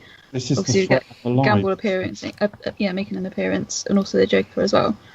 Yes, again, This is all like cutting with other scenes as well. Obviously, we get like get Gordon informed that like the DNA in the Joker card had like Harvey Dent's, the judge, who's handling. But we have to see that judge first, so we must have seen that scene where she puts away the all the mob bosses. Sorry, and she looks through her paperwork and there's a Joker's card there. Yeah. They then find a Joker's card on. I can't remember who they find that card on. a few different people on the mayor as well. No. What I mean is they find a card. It's on Commissioner Loeb. No. Sorry. It's the mayor. They find the card. Judge and him. It's got no. What I'm saying is, they find the card. And it's got those 3 lots of DNA on it. But where do they find that card? Who's that card on? They say we found this card and it's got 3 sets of DNA: the commissioner, the judge, and Harvey Dent. Well, it was found on the judge, though, wasn't it? Or was that a different card? No, it's a different card. That Okay. was just a Or did they precursor. send him a post? I imagine probably from the bank. I would have thought. I don't know. I actually don't know. Okay, it's probably really obvious. Unless Joker just sent it to him. No, they do say that they've forgotten that they found it on somebody. Yeah. At the same time, they're trying to kill the Joker, the Michael J. White guy. He kills Gamble and takes over that group, and so Joker's working with them. I think we have just missed a bit because we have missed Dent arresting the entire mob. We have missed, and also what you have is the dead vigilante guy, that scare jump. Where Dent's talking to the mayor. Yeah, that might be it. That might be it. And the card is, or it might even have been the guys at the crime scene. Anyway, they do find that the Joker is looking to kill the mayor, Commissioner Loeb, and the judge that presided over that mob trial. And they have that thing where he makes a promise of like killing everyone, people every day until Batman gets up. Yeah, we're not there yet. We haven't quite got that far yet. That is later on. We'll get to that. At the moment, Bruce is aware of this or finds out about this, so he gets rid of. He basically knocks Harvey out, so Harvey's safe, and then goes and hides in the. It looks like he's hiding in the panic room and being pussy, but he's just trying to get out to become Batman. At the same time, the judge is bombed, a car bomb, and I think that is inside information from. Again, it's very similar to what happens to Harvey later. It's the corruption of the police that are tailing her. So one of the police is one of the guys in the bar that Harvey kills later. Then you've got Commissioner Loeb's. Commissioner Loeb's death, I think, is really quite harrowing because he clearly drinks some kind of acid. Yeah, it's like poison, isn't it? They locked down the police headquarters, but they said, well, how would they get my DNA? And he realises that he must have probably been in his office. Yeah. And it's too late by then. So Loeb is poisoned, the other one's blown up, and Harvey is saved purely because Bruce was there, realised, and turns up as Batman. And he turns up, the Joker gets him because of that police officer, the one that Harvey kills later. Yeah. And this is a pretty good sequence, actually. We get the We have the tonight. good evening, ladies and short space time. gentlemen. Yeah. Terrifying.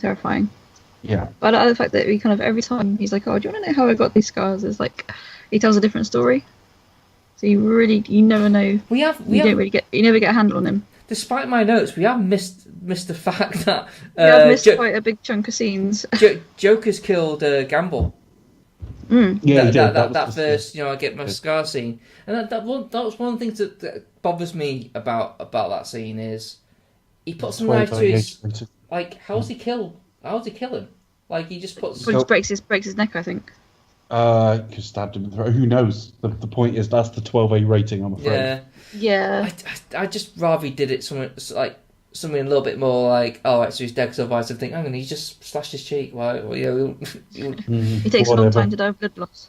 But no, that is the 12A rating. With 12 on Blu-ray. So we've now got. Mind you, though, if I had a 12-year-old, I might not let them watch this film. I don't know. I don't know how happy I would be. I've watched everything. I tend to... Becca, he's seen everything. I've seen everything. I tend to think that. I think this is a really, really good section of the film. You've got there's a suggestion of Harvey Dent because he kills a couple of police officers who are called like Harvey and Dent or something like that. And they also find a newspaper that has an obituary for the still alive mayor that's been put in there. So then we've got Loeb's funeral, I think. At the same time, we've got the funeral and we've got Batman trying to reconstruct what happened to that bullet to figure out who fired it into that wall. Because he believes something is going to happen at Loeb's funeral. He does. He's like, basically, let me have 10 seconds in this scene before your men come and contaminate it, and he just sort of cuts a bit out of the wall with a sonic screwdriver. How does he get fingerprints, though, from it? I never figured that out. Well, the film appears to tell us that he basically recreates the conditions. Yeah. In order, and what he does is he's able to use his computer to scan it and see how you put back together the bullet he fired, right. And he can then replicate that on what happened in that wall, put it together. Find out how to get the fingerprint. And get the fingerprint. I think it's quite far-fetched, actually. I think it's one of the few flaws in the film. It's one of the things that you kind of have to suspend your disbelief a little bit. I just go, well, fair enough, he's, science and shit.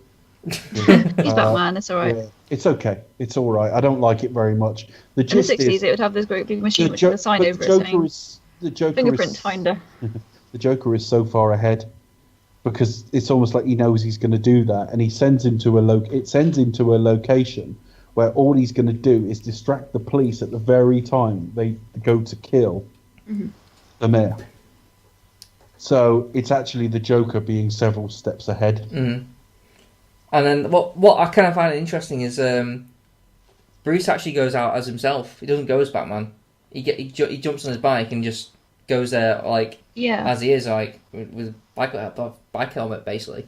Yeah. And it's like, it's just a bit of an odd move. I think normally he'd do anything like this as Batman, but because I don't know, it's because it's during the day or whether because it's during the day.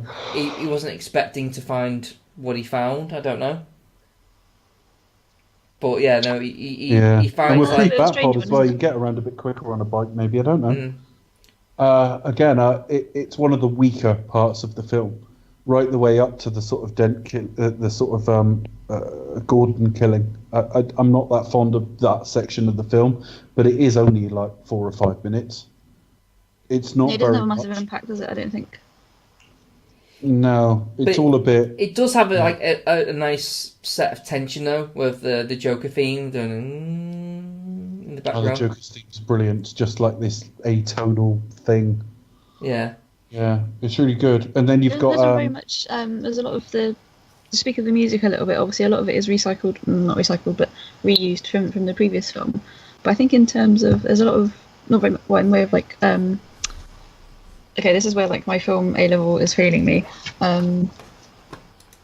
Non-diegetic music, I think. So it's kind of like his kind of theme, as it were.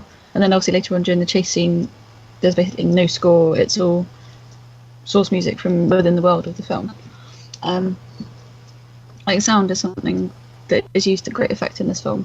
It's used really effectively with the kind of the discordant sound that we hear when the Joker's on screen. Yeah, so they're trying to kill the bear. Gordon jumps in the way. He's obviously, and what's again, I was a little bit confused on first viewing. The gist is they know that there is corruption in both Dent's department and Gordon's department.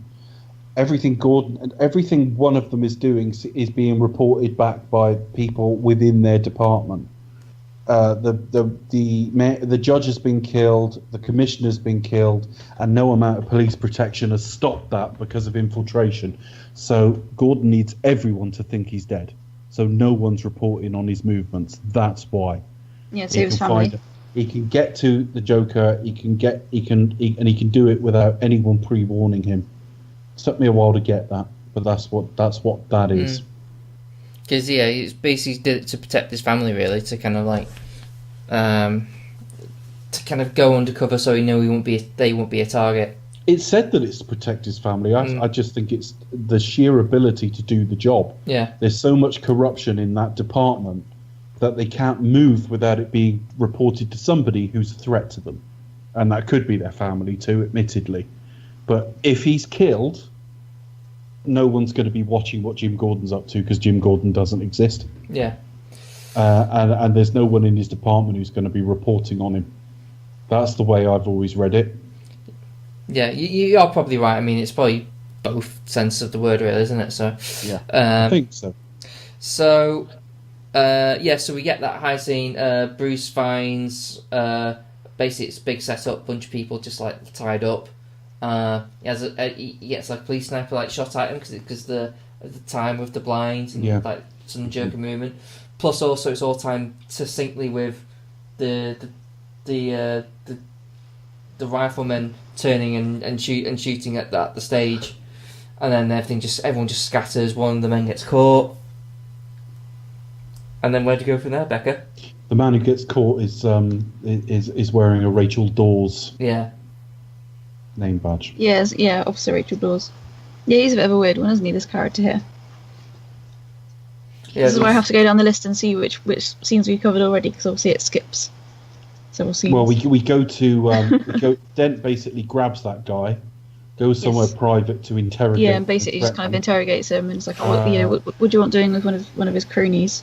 See, want to go for himself. This is where it gets a little bit kind of like, okay, where are we? Because we go from him grabbing him and taking him in the ambulance, and we get like this sort of sense of like Dent losing it, and then we get sort of like scene with Batman. Is that the nightclub scene?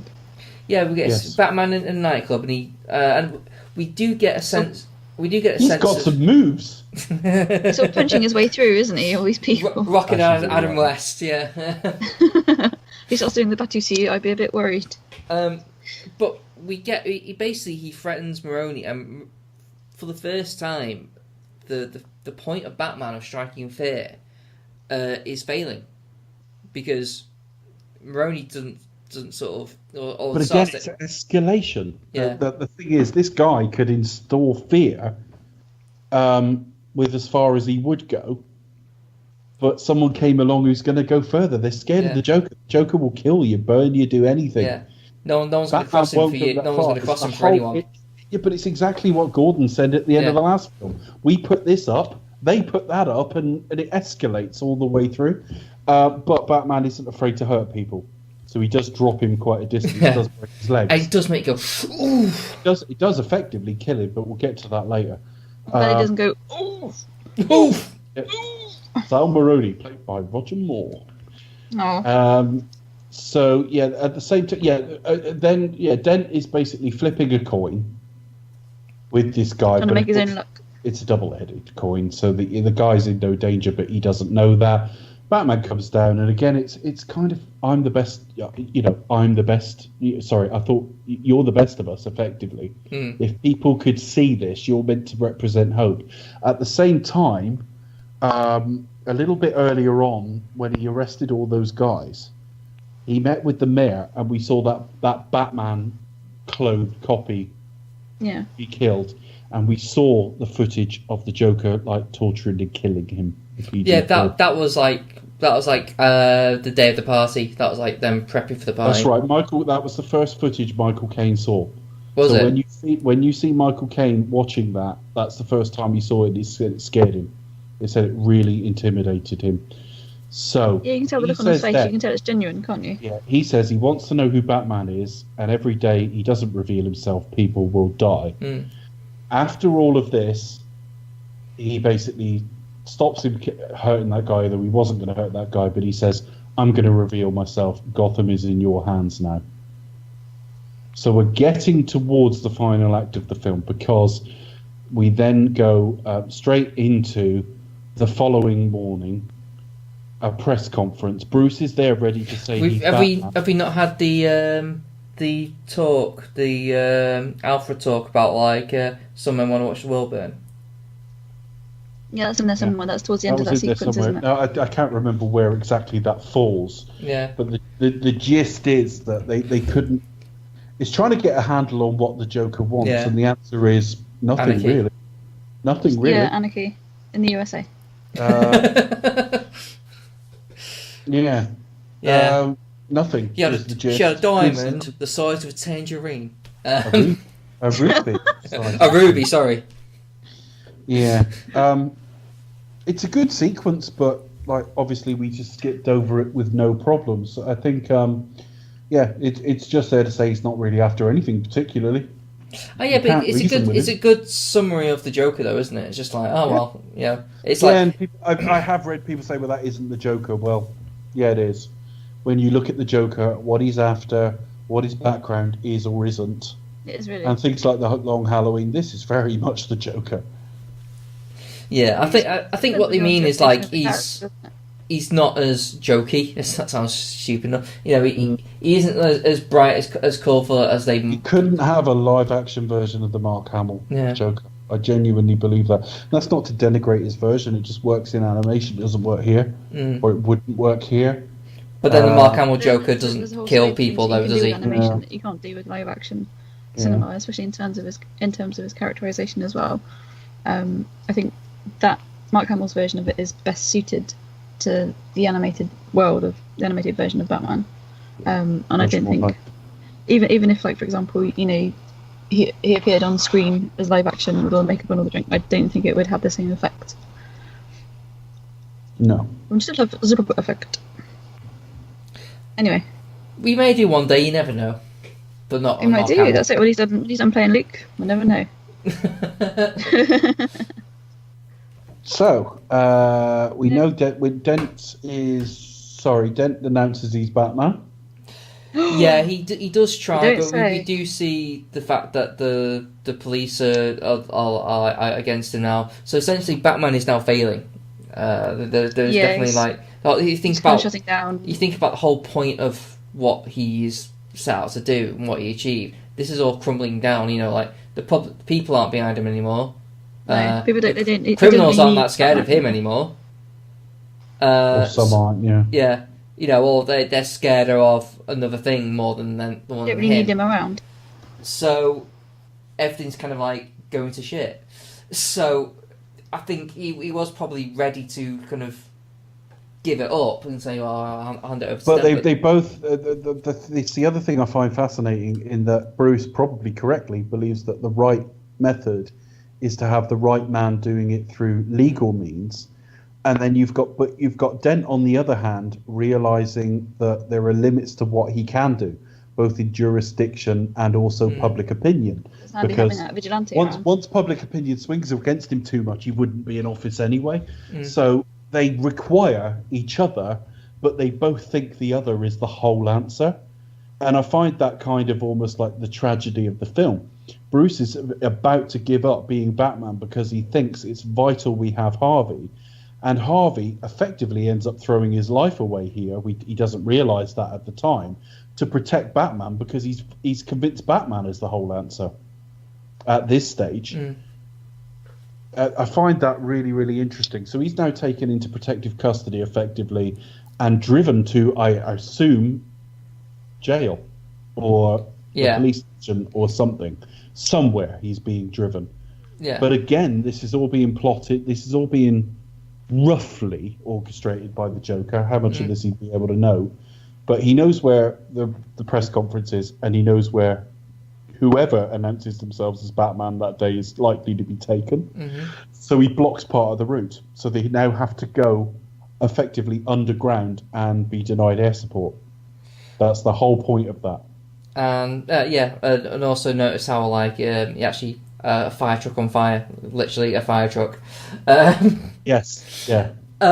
We also have like there's scene 4 with Bruce and Rachel where they have another sort of like, oh, what will we be together? They have a little kiss, and then the next scene she's like, no, fuck him, I'm choosing Harvey. Alfred, give this letter to Wayne. That's because she's seen Harvey taken into custody, and Bruce was there. And she's like, brilliant, he's let Harvey take the fall.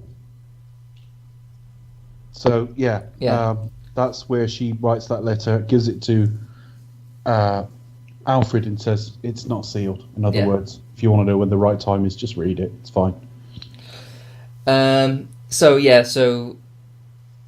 we and then we got a pretty long action sequence. It is a convoy heading towards wherever they're heading for, wherever he is that he needs to go, and the Joker trying to bring them down to kill Harvey Dent.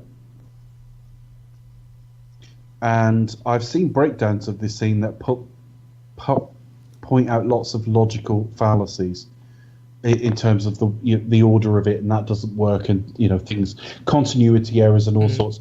The fact is, watching it at normal speed, I think it's outstanding, and it's tense, and it's really well timed as well, because you've got the Joker just indiscriminately firing things with "slaughter is the best medicine" written on the side of the van he's in. And then it's like, really he's going to need something more than that to get through this, and then the next thing you see is past a bazooka or something.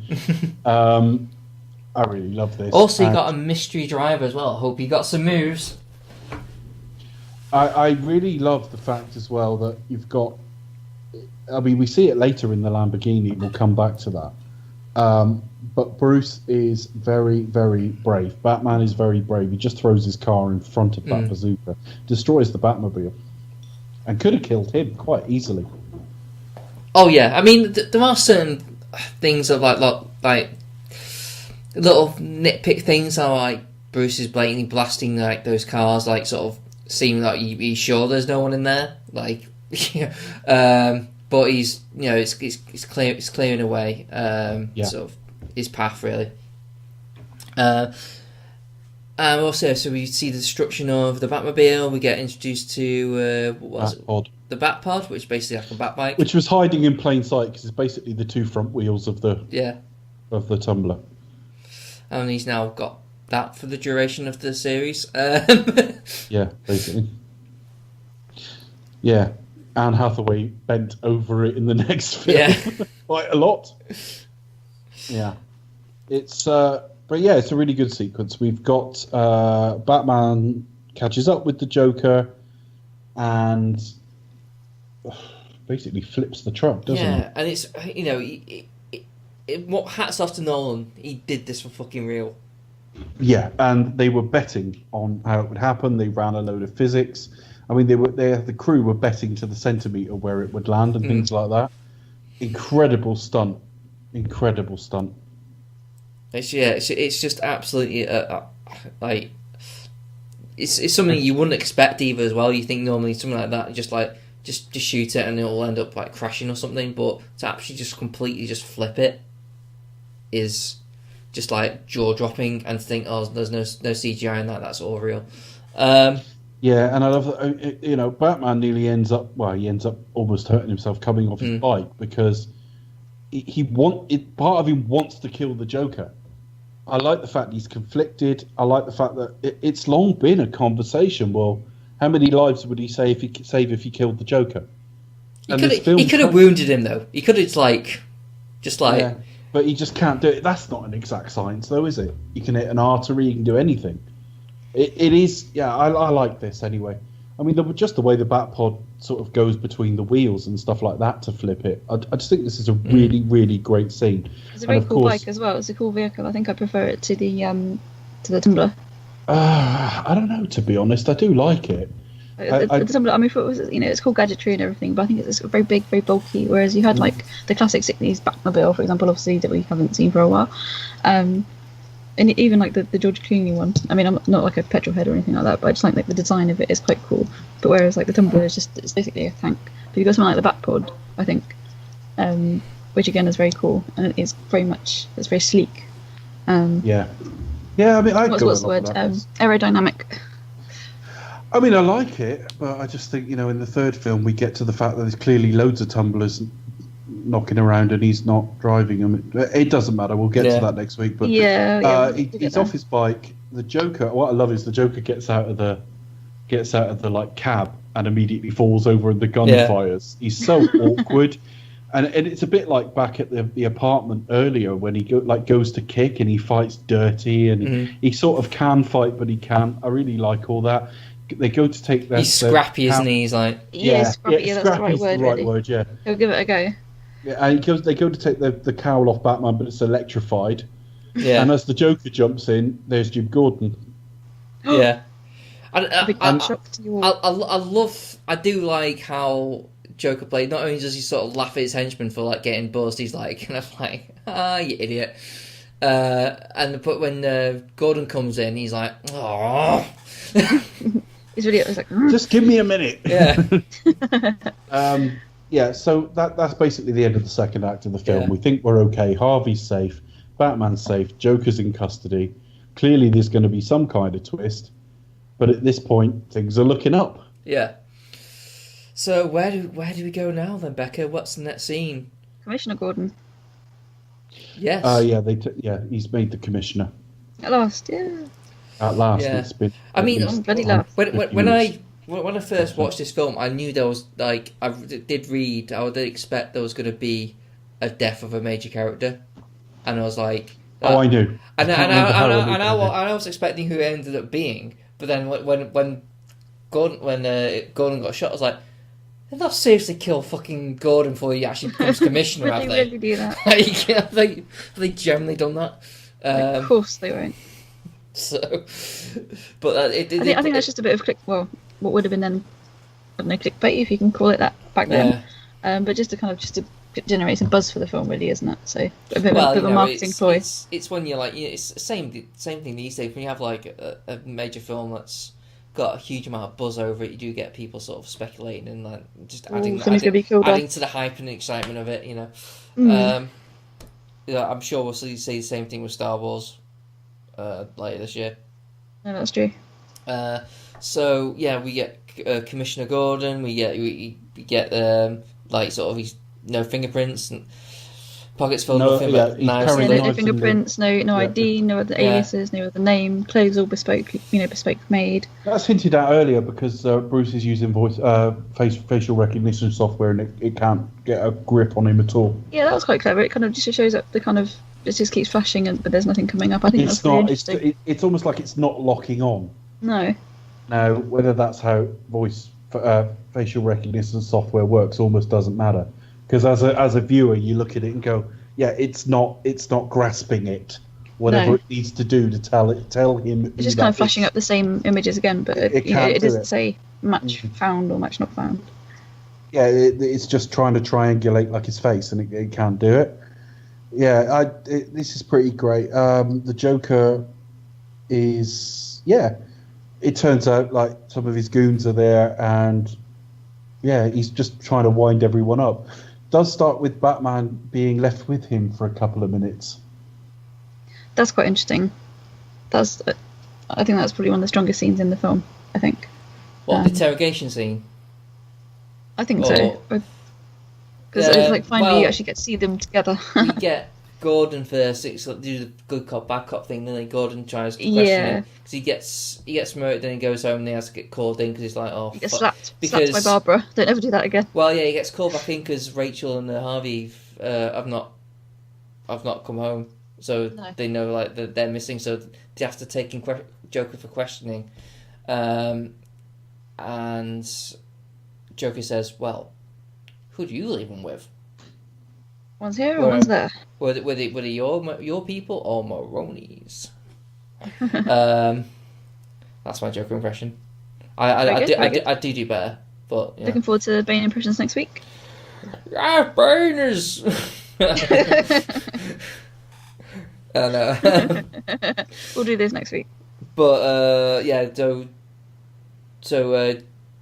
Joker doesn't tell Gordon anything. So like Gordon calmly goes, "Okay, well, I'm just gonna get a coffee," and then there's Batman just stood right behind him. And then we have like probably the scene that sums up these two characters and why Joker is the arch nemesis of Batman, in my opinion. He is the yin and yang. I think when you think of Batman and his principles of how he conducts things, you know, Joker is like the contradiction to that rule. You know, he's like the one guy who will just sustain like the pain, like it doesn't matter. He's just beating him to a pulp, and he's just laughing in his face, saying, "You have nothing to bargain me with," you know. And it's just like he just strips him of all his power. Really, he's got nothing, you know. And it's kind of funny to see. We're 90 minutes into it. This scene about, and Batman is basically defeated. You know, he hasn't got the fear of the criminals anymore. City isn't behind him as well as much, and Joker's just like got him in the corner. He literally has got nothing to bargain him with. You know, he's got Harvey, he's got Rachel. But he had quit being Batman at one point, and he says to Alfred, "What would you have me do?" And Alfred says, "Endure." Mm. You can do things other people can't, which is the whole point of why I've already covered it. That Dent needs Batman, Batman needs Dent, because they complement each other. So yeah, and I think this scene just works great because, you know, when he's just beating him to a pulp, it's just like, fucking hell, who is this guy? You know, it just kind of gets that whole thing of like, you know, he's completely outwitted him. Yeah, absolutely. And he outwits the police. I mean, he basically blows his way out of there, no trouble at all. He's distracted the whole police while he takes his people everywhere. It's a bit too convenient. It's like, how do you know be able to get a glass? How do you know he'd actually get the guys to come over and beat him? Like, obviously he's a master manipulator. So. Well, the old Hollywood myth of like the one phone call. Yeah. As long as he gets that phone call, he'll be fine. Actually, he will get his way out of there. It's just he can accelerate it by grabbing that guy and saying, "I want my phone call," and effectively blackmail it. But he would have got out sooner or later. Yeah. He would have got out sooner or later. But he blows his way out. And at the same time, Gordon and Batman are going off in different directions to save Harvey and or Rachel, because the Joker tells them which way, but he gives them the wrong way round. Yeah. He basically gives them the wrong way round, and Gordon says to Batman, "Which one are you getting?" He says, "Rachel!" And he does literally say it like that. That is what he says. Yeah. So that's why we all go, "Rachel." he steams off to get Rachel, and when he gets there, it's Harvey. Yeah, he's like, "No!" And as Gordon gets to where Rachel is, it blows up. He's right outside. It blows up. She dies mid-sentence of saying something. We never get. Yeah, at the same time, Harvey has sort of fallen over in this very toxic and flammable substance in there and soaks half his face. Hence the whole Two-Face thing. He basically, as it goes up... Figuratively and not physically. Yeah. Poor Harvey. Yeah, so, you know, I kind of like the idea of, like, sort of Joker's literally got nothing to... He's just literally just fucking with them. He's just like, it makes no difference. Even if they generally saved both of them, like, it would have been like, well, fine, I escaped. I'll come back and do it again. It doesn't matter. So yeah, Rachel dies. Harvey's like scarred, and Joker escapes with Lau. Puts him on top of a big pile of money. Yeah, that is one big pile of money. I know it's a bit. He does tend to like sort of get forgotten about Lau, doesn't he? By this point, a lot of stuff dropped in dialogue earlier though that they say to each other, Dent and Gordon say to each other that Lau wouldn't be safe at County, so I'll keep him here. And I've almost forgotten that myself. He's in the police station. The Joker can get him out then. Yeah, And then like when Gordon realized that like he wanted to be kept, he wants to be caught, he wants to get to Lau, and then then we have like sort of the slow sort of stuff with Joker just sort of like standing, not Joker, sorry, Batman just standing at the rubble where Rachel Which was. is quite a it's powerful probably scene, it's isn't one it? of the most iconic shots in this film. Mm. There were a lot of sort of screensavers and wallpapers and all that kind of shit of that shot. But my favourite Yeah. part is him just in the batsuit in Wayne Tower, just With the cowl off, just sat in a chair, completely shattered. just like distraught. That's probably my favourite imagery of it, just because it just shows him how as a man completely just destroyed, really, just completely mortified, and kind of almost like not like the sun's coming up. He could be spotted in from another building. It's like fucking hell, it's like Bruce dressed as Batman, but he just doesn't care. He's just like mortified. Yeah. Where do we go from there? So we're deep into the final act now. Where do we go? Yeah. We get to see what Rachel sent in the letter. Joker puts Lau on a big pile of money and burns his and half. burns it. We don't, which we actually don't see him die. We almost forget he's actually on this. Oh fucking hell, yeah, Lau. It's burnt not alive. that important. If it's not it's not important to the Joker, none of it is. So why Yeah. would it be to us? Yeah, and he started off by asking for half, so he got his half, and then he set it on fire. Yeah, and then he sort of says to the Russian guy, "Tell your men they work for me now," and then feeds him to his dogs because he calls him a freak again. So it's okay, fine. See how loyal a pack of dogs are. And then he rings the phone call because Reese, Mr. Reese, Has It's- gone up to Yeah. I love that scene. he's which scene? The one with Fox? The or- one where he tries to like blackmail Fox, Oh yeah. and it just goes really well. But Yeah, he's like, honestly, he's either high or just loves being in this Morgan Freeman. He's just He's just having a he's great just time. so isn't he? Like, happy he in can every deliver scene. a line and then just give like a smile, What- and that's it. He's done it. What really works really well about the character as well is he just strikes me as someone who not only enjoys the whole situation, but it's really smart of it. It's like in Batman Begins, he was smart enough to kind of like go like, well, technically, Mr. Wayne, this is all yours anyway, so I don't care. But he makes a point of saying, look, you don't have to tell me what it is you're doing with this. It just means when I get asked, I don't have to lie. He's just kind of like smart of it. So when it comes to him, he just sort of like pans it all out for him. He just goes like, okay, so one of the richest men in the world, your boss, you're planning to blackmail. Who spends his evenings Yeah. beating criminals to a pulp with his bare hands. What's your end game here? And Either you your won't plan win is in to court. blackmail this person. Yeah. Good luck. Yeah.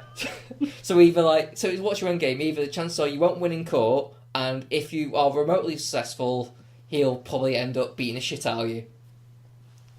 Yeah, no, I just love the idea of like, well, what are you going to do? You've just asked for 10 million. If I say no, what can you possibly do? Yeah. Good luck. That's it. I love it. And he's kind of like, well, you can keep that. But Yeah. bye. But yeah, he's decided. But then he does end up going to the press. Yeah, because it's obviously things have escalated now, so he's like selling the stories to what's his face from Weird Science. Mike, Oh yeah, that guy. Yeah, Mike something. I keep forgetting his last name. But he's called Mike something anyway. Mike something. Yeah. Starring Mike But- something.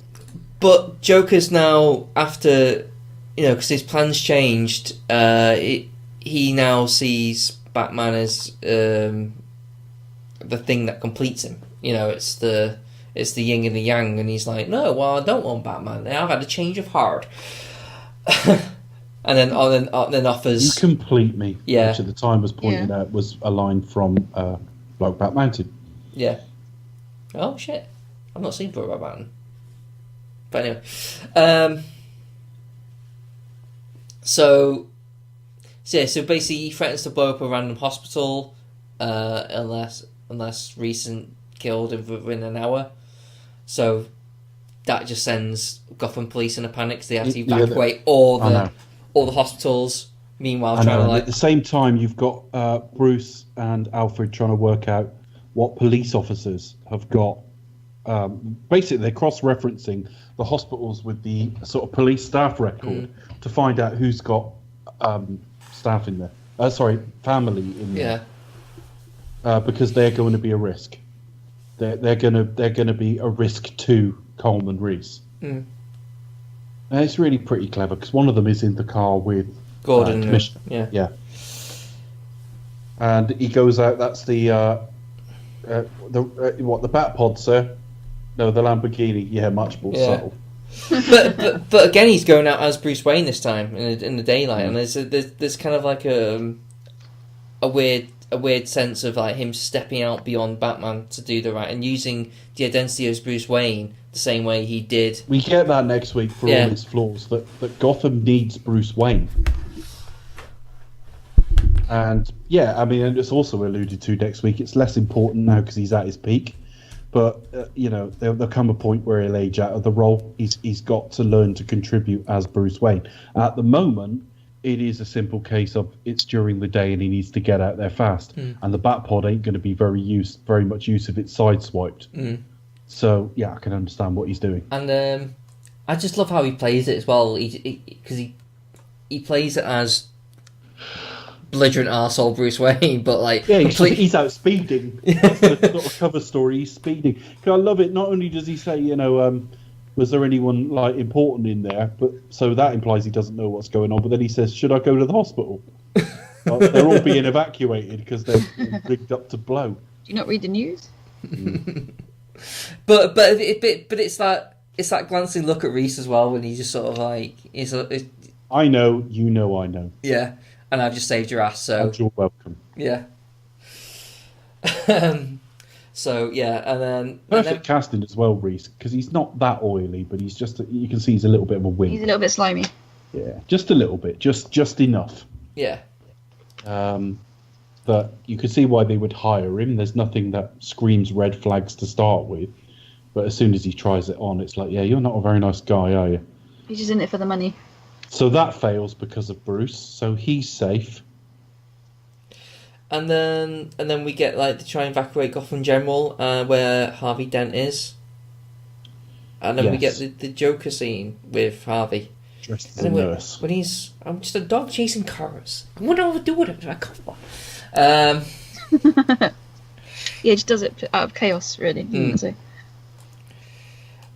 But he basically gets in his ear to say, he basically just convinces a very emotionally vulnerable Harvey to just give his life over to fate, effectively, which plays straight into the coin, to the flipping of the coin.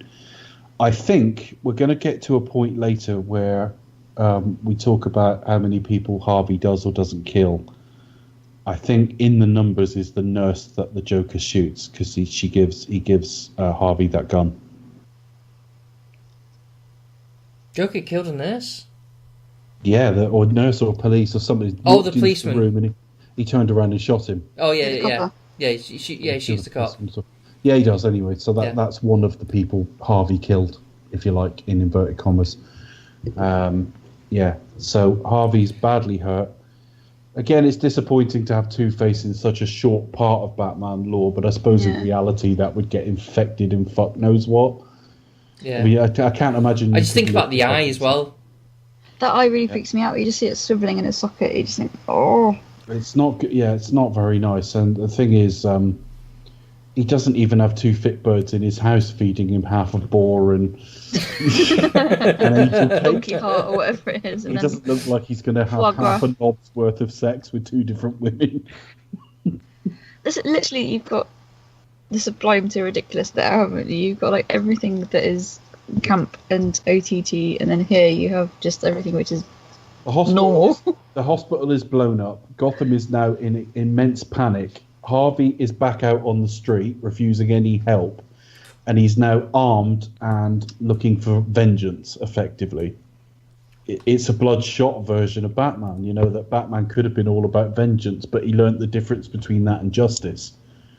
Harvey, who was meant to be Gotham's great hope, has now devolved into effectively something like the League of Shadows were trying to create with Bruce. And he turns up at the bar and kills the policeman who brought the Joker to him and actually was part of the thing that killed the judge. And also the guy we see at the start of the film who's like, yeah, we're looking for Batman. And it was like a load of famous people like Abraham Lincoln. And then he kills... I've never known in the count whether he kills the barman in there, because the barman goes off to the loo. Yeah, I'm going to say no, because he just... I don't think so. I think he just sneaks in when he doesn't. Yeah. But again, that could be in the number. We don't know if he's killed him, and we don't know if he's killed one or two in the hospital, because I thought he killed a nurse, because he's got a nurse's uniform on. Or the Joker did anyway. And Yeah, again, the Joker did. They've been ascribed to Harvey. And then the other two would be... He could have got a nurse's uniform from anywhere, though, so it's not yeah, really... he could have done. But when you say 5, it's like, well... To me, I don't know whether there's like a cut scene somewhere. There could be, but you can make a case for 5 from what's there. Yeah, because you've got Sal Maroni, his driver, and Sal Maroni. That's what I was alluding to earlier, where I said he is effectively killed by Batman. Batman didn't kill him, but obviously he's not mobile afterwards, so that car flips and he can't get out of it. They're both killed, and then so you got those two, the guy in the bar. And then it's he didn't put his seatbelt on, did he? I mean, I know. And then there is some combination of cop, nurse at the hospital, and barman. It's 2 of those 3. They make up the 5. So we count the cop at the hospital, Yeah. Maroney and the driver, the other cop. That's Yeah, 4. That's a definite 4. But again, the Joker's got a nurse's uniform, and that is entirely possible. Shot someone for it. It's problematic though. It is problematic. I wish they hadn't said a number. But what I'm saying is, you can retrofit that. It's number. like if you say if they said a number, you have to be like definitive with it. You have to actually sort of let the audience sort of like go, yeah, I can see who that was. Because even with the policeman in the hospital, that is kind of like. You don't necessarily understand that, so it's not very good storytelling in that aspect. No, I'd agree with that. I don't like it. But you're right. If they hadn't said a number, then what? Out there. Then if they hadn't said a number, then what the fuck the problem? You could have just said like, "Oh, he's killed people." Right? Okay, that's all we need. That's all we needed. But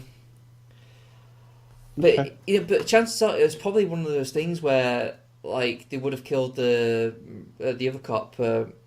Was it Rodriguez or? Yeah, I mean, he does flip his coin and let her go, though. I mean, there could have been like. It turns out she's got like a mother in the hospital.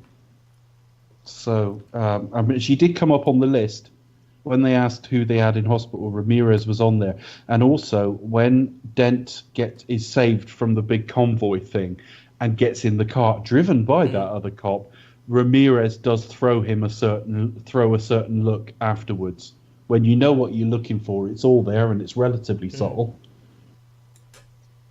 So dense, this film. It's all in there.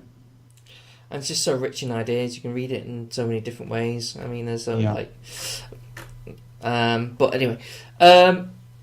So where are we at this point then? So we basically Two-Face is running around. Two-Face uses Becca notes. in order. Well, I think Dave's done them already. Ramirez uses Two-Face uses Ramirez to get Gordon's wife and kids out of the house. Yeah. Again, she thinks she's being taken somewhere safe, but she's not. She's being kidnapped by Harvey. At the same time, the Joker basically commandeers 2 boats, or 2 of the ferries, because they're all trying to get out of Gotham. One's got prisoners on it because they've had to evacuate the prison, and the other is regular citizens. And at the same time, the Joker is sort of holed up somewhere in kind of like a partially disused building. And he's got people tied up, glued to guns, basically, hasn't he? Yeah. He's basically got switched around because he's got the hostages are really not the hostages. The real hostages are the people dressed up as like the Joker's goons, really. Which is kind of like another little... distracts the police, because the police are going in. Now, this is where we get to the sort of Patriot Act sort of allegory in that Batman has retrofitted that technology from the start of the film to spy on everyone through sonar in people's phones. Lucius is horrified. Yeah. He's taking the advice of Alfred of, like, burn the forest down. Yeah. Which is just kind of encompass of it, yeah. So Lucius is horrified thinking this is what Batman's become to kind of, like, to do and he this. does say earlier on I now see what would have to become to stop men like him. Yeah. And Lucius is like, well, I'll do this one time, but as long as this consider it my resignation. He goes like, just type your name in at the end, sort of meaning like that's an auto-destruct sequence. Yeah, he doesn't know that. Meaning, yeah, this is the one-time deal, not doing it again. Yeah.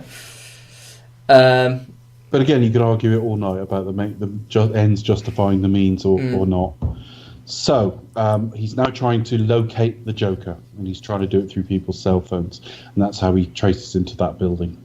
Yeah, and then so they get Leon SWAT there ready to bust him in.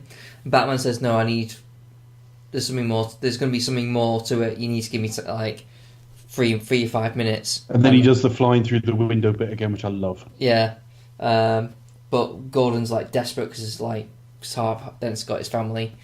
Dent's got his family, and the Joker's got that boat, and there's going to be mass murder if they don't take this guy down. Yeah, and again, this is good. I actually really, I think it's quite a really strong action sequence, really, because you got Batman fighting with like the goons, but also has to fight off the SWAT. He's got dogs jumping at him. He's got dogs coming at him, and he's being fired at. He's got to pull people out of the firing line. You got the Joker on him. You got him jumping off stuff, and I just love it. I think it's really great. He's fighting off the SWAT and making sure everyone's like not getting hurt as well. It's all very well constructed. Then he zips up, fights Joker. They're very. I mean, I did notice he did actually kill a dog though. He just basically just like twats a dog off the end of Twats a dog. Like dog jumps at him, he just like sort of, he just like kind of shows it off, and he just kind of like goes, and isn't that just brought to his death? Like, no, but its basket was just over that rail. You're all right. Okay. It landed. He's nothing but cushions over that. Okay. Plate of bourbons. He was fine. Okay, good. No killing, unless it's required. Fuck him. The whole point is that he's trying to get the ships to blow each other up. Again, just complete anarchy. You could get the whole point with Harvey is, he's trying to prove the point that he can bring people down to his level. Don't matter how noble you are, and get you to do whatever I want. This has long been criticised as a section of the film. I don't intend to agree with that criticism. But at the same time, I don't know if it's because we've been recording for a long time, but I don't actually want to spend that much time on this sequence. No, I mean, when I first watched it, I had the idea, thought, the little trick in the thing was like whoever turned the key, their bomb would blow up. It would blow up theirs. Yeah. Which might still have been the case. We never find out. Yeah. But it turns out that like neither of them do. And in fact, like the criminals are actually quite noble here, because they're the only ones who throw it completely. Well, one at least anyway, just completely throws it out the window. It's interesting in its way. Yeah. It's interesting in its way. Them debating it, we do get a chance to see them debating it. They aren't mustache twirling villains, any of them, either the criminals or the more vocal people on the other boat. They've all got kind of a point. The whole point of the sequence is to show the Joker he's failed. That that there are people out there who believe in good. Whatever you've just done to Harvey, most people out there are actually pretty decent. Yeah. And Joker says, right, well, we have to blow him up anyway, and then Batman kicks him off the roof and then zip lines him up. And then we get a really good, nice shot like of him upside down, and it kind of flips up. I know, and then he says I think we're destined to do this dance forever. Yeah. And of course, the first time I saw that, he was already dead. Yeah. And then the series itself petered out, and it's just like, what a dreadful shame. Yeah, it's just real crushing. It's crushing, isn't it? It's just, such a shame. The chances are, like, the most would have got would have been like like a possible cameo in Rises. I don't think we would have had a lot more Joker. No, but I guess I like the idea that he was still out there in the world somewhere, and I suppose within that You think universe he still is. Kind of, if he's capable of if he's providing that caliber of work, just think of what he could have. Obviously, had some of the great roles in his career, but I think that was probably a career high, and probably for many fans, kind of the most career-defining role. That's a wonderful bit of the film. The only bit I don't like, I mean, the other thing is Batman is continually hurt and injured through this. Batman's a bit fucked up by this stage. He's been attacked by dogs and fire. Yeah, he's a bit screwed up, isn't he? He's taken a crushed beating. He's taken quite a beating. The trouble is, it doesn't help with the whole voice thing, because when he's saying to him, there's people out there who believe in good. Yeah, believe in good. Yeah, it's not great. Does Does sound a bit silly. I know how you got these. Yeah, I'm fond of that.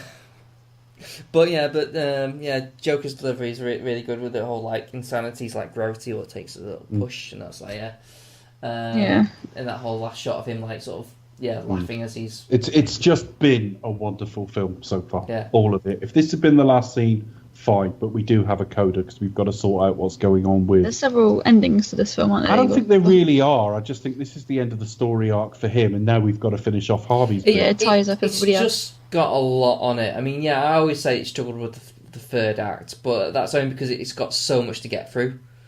So you would. So when people say, the scene, the ferries are kind of pointless. Yeah, but you need an ending for the Joker. You can't just leave Joker where he was, because then people would be like, well, what the fuck, that's just dropped. What the fuck have you done with Joker?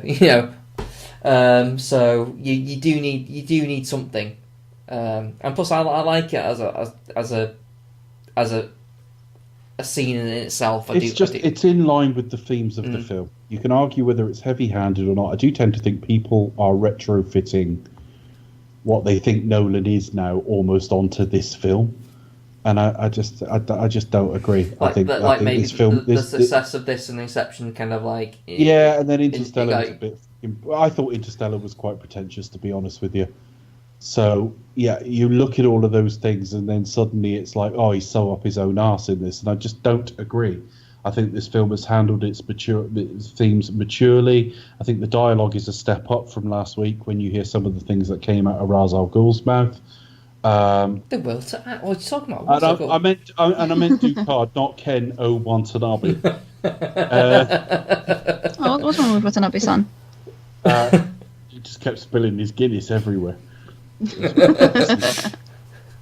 Japan via. And he just went AWOL on St. Paddy's Day.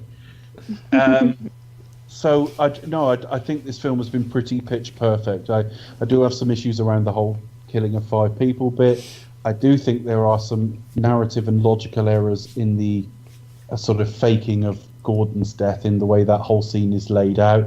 There are some senses that the Joker knows some things he couldn't possibly know, but in broad themes and how it's approached this film, it's just done it so well, and it's melded with a comic book universe, and it's so easy to miss that. But there are trade paperbacks out there that have this tone. They really do. They look a little different, but they carry this tone. So we've just got the Harvey storyline to finish. Yeah. So Harvey's now sent for Gordon to meet him where Rachel died. And yeah, he's kind of got his family at gunpoint, and he's flipping the coin of chance. Batman manages to get there. He flips the coin, shoots Batman, and they're all thinking. Batman explains to him, you were the best of us, which is probably true. But then he flips a coin. The only bit I found funny this time was he flips a coin to decide Batman's fate, and he's got to do Batman's fate, his fate, and Gordon's family's fate. And he does himself second. Yeah. And I'm thinking, well, that's not going to be much use for Gordon's family if you've already shot yourself, is it? Do yourself third, you bum, you fucking idiot. And also he's there holding people hostage with a gun to his head. He's just yeah. It's well, stop it or I'll shoot myself. Go on then. But yeah, you can see why he's so fucked in the third film here, Bruce Wayne, because he gets shot in this scene. He's just been pretty mauled in the previous scene. He fell a long way with Rachel early in the film, and he goes off like quite a high story here, like fourth or fifth story or something like that. So you know, when you hear in the next film he's got no cartilage in his knees, you think, well, no shit, this is why he's limping in the next film. And when people say, well, perhaps he did act in that 8 years, no, he was fucked, and he was fucked because of this. As Harvey is about to flip a coin to decide what to do with Gordon's son, Batman just knocks him off. Yeah. Knocks him off the story. Shags him. He falls to his death. Batman holds on, and then he does actually fall. Hurts himself quite badly. And then we cross-cut with Dent's funeral, don't we? Well, we cross-cut with that with... I killed those people. Yeah. Sort of like Just keep fucking it alive. joking. I know. That's just simple. But anyway. I know, yeah. But I really love this, and it set up a third film we never got, and I've never forgiven Rises for that, which I'll try and forgive. What it this was time. like Batman on the run from the because cops? it was going to be Hunt the fucking Dark Knight, and that's what I wanted. I wanted Hunt the Dark Knight.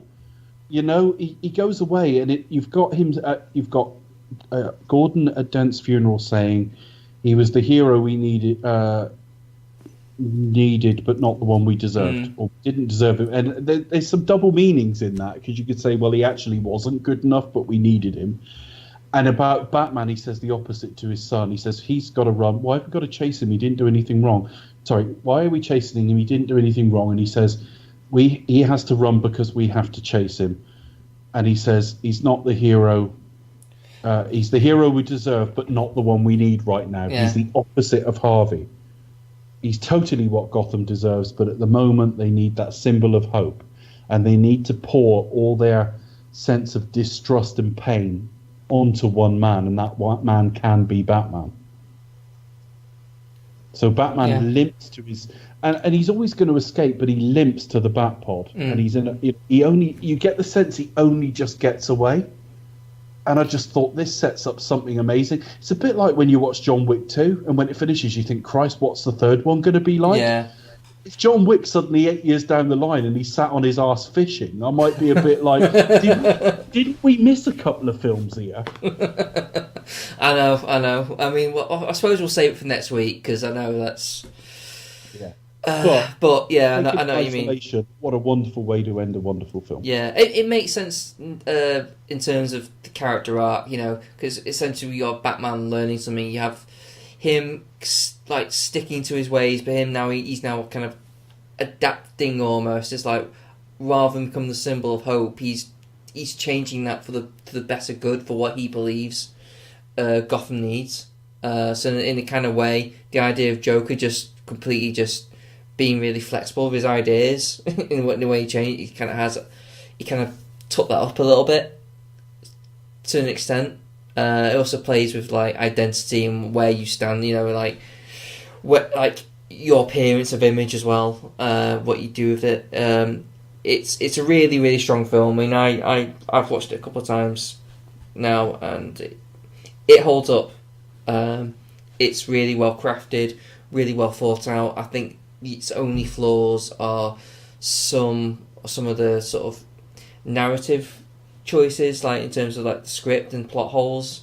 But I guess all films have them to an extent, and only that maybe it might just have a little too much going on. It's a little too ambitious, but then again, when your main complaint about a film is it's got too much ambition, you know. Man's reach must exceed his grasp, or what's a heaven for? Yeah. Yeah. Okay. Well, there's not really an awful lot to add to that. Yes, it tries. I think it achieves effortlessly what next week strains every sinew to try to achieve. In that it handles some pretty heavyweight themes, and I think it does it pretty effortlessly. And yes, you can talk about whether certain scenes should be there and certain choices, but I just think it's all pretty effortless and effortless. And effort. Now let's try that again. Effortless. It's all pretty. It's all. It's what Critical. It is like 20 past midnight. leave some So dirty and let me do it again. It's all pretty effortless, you know. It doesn't find any of these scenes difficult. It seeds ideas earlier on in the film that pay off later. Whereas next week, this film is screaming, "Look how ambitious and important we are." I think this is one of the best films of its decade. I think it's probably still the best film of its genre, taking its genre as superhero films. I think everyone is on top form. It's extraordinarily well written. The action is a step up from last week. It doesn't have the same focus on Batman, but it didn't need to. It had one of the great iconic villain performances of all time. And on top of that, it had a much, much underrated performance from Aaron Eckhart, who was terrific. Wonderful work. He doesn't get enough out of all the he people in doesn't the get film. enough press, does he? No. Out of all the people in the film, well, then he did go on to do Olympus Has Fallen, so. Well, yeah, he went on to do some real art. I'm sure we'll probably get to cover those at some point as well. No, we won't. They're on Netflix at the moment. I'm just in to watch them. Yeah, well, good luck. Shut up, but what? What series would we cover that in? Shite, disaster, bollocks. I always enjoy those films, but that's me. It's just sheer carnage. What was the best line in that film? What was it? Was it? Fuck off. You go first. Yeah. Doesn't make any fucking sense. I know, but I fucking loved it. I was like, I yes. thought you might. It's also got Melissa Leo in it, who's the most overrated actress in human history. Yeah. She's Melissa Leo. Is she in it? Yeah, she played the trailer trash in The Fighter. Oh, okay. She's won Oscars. She was also in. But she was in Olympus Has Fallen. She was like a Secretary of State or Vice President or something. She was in that room overacting. Oh, okay. Yeah, looking stressed. Looking worried. Yeah. I like stressed. Give me an Oscar. But her looking worried's a bit like Emma Watson looking worried. They just look like they need a good fart. But there you go. Anyway, wonderful piece of work. I've got no more to add. Becca? Yeah, nothing much more to add to that really.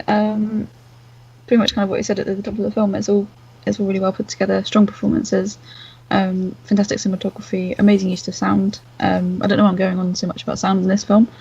But again, yeah, very use of like. I think you're overcompensating because you couldn't hear shit earlier on when you watched it. No, this is it. So you're going, no, my hearing's brilliant, and to prove it, I'll talk about the sound.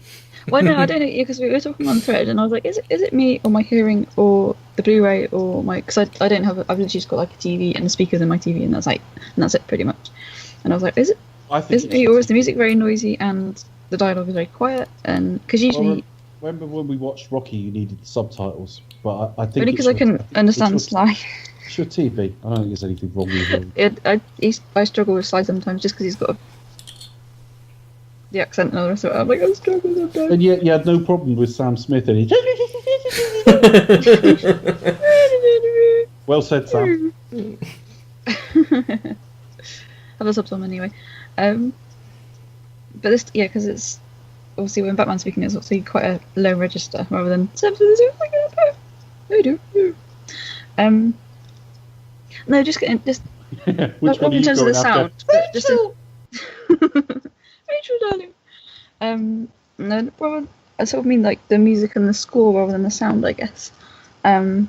Just in terms of, when there's a more mediocre action movie, would have lots of heavy scoring going on over the action scenes, whereas it just lets the action breathe, and everything you need to hear comes from within the world of the film. Brilliant performances, a few minor niggles regarding plot and continuity. It isn't perfect, is it? But what is? Well, that's 90% say, but as I say, I would probably say, I mean, I do like Batman Begins, and it's probably one of the strongest superhero movies that we have seen in a long, long time. Certainly the strongest in the Batman series that we've covered so far.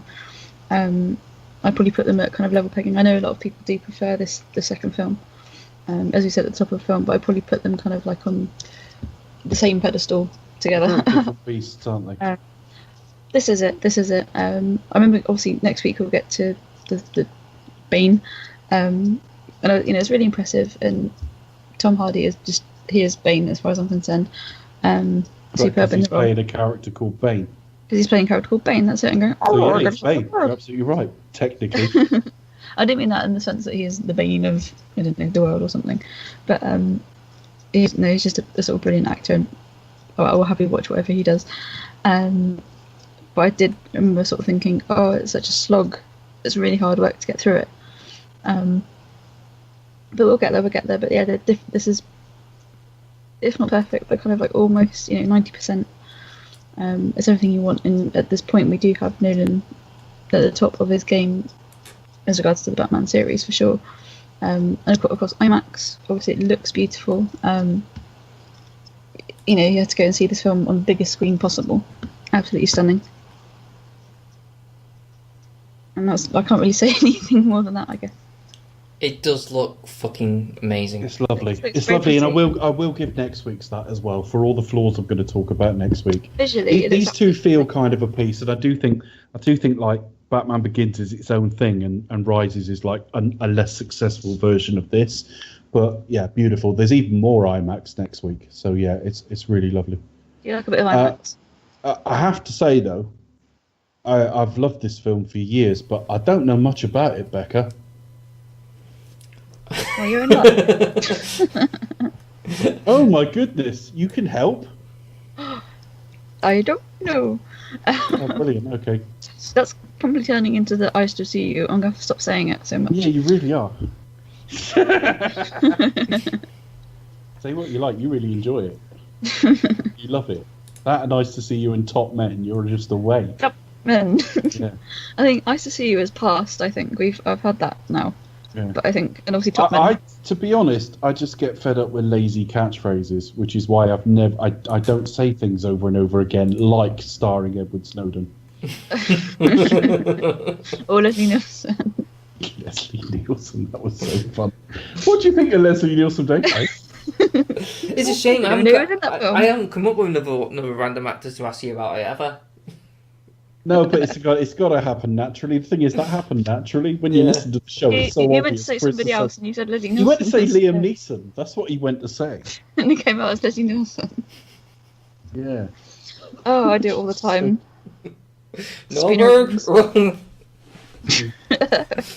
I suppose when we come to Austin Powers, we'll be quoting all the catchphrases. Because I did fling some of those around. To be honest, you trail an Austin Powers series we've never agreed to do about every other episode, so I guess we ought to do it. I don't know how. Sold them, sold them. I'm gonna have to, the next ones I buy back probably might be mine. So, but fact number one: so the first comic book movie to reach the 100 billion. No, the 1 billion mark. The 100 billion. The 100 million. That's quite a lot. How much? $1 billion.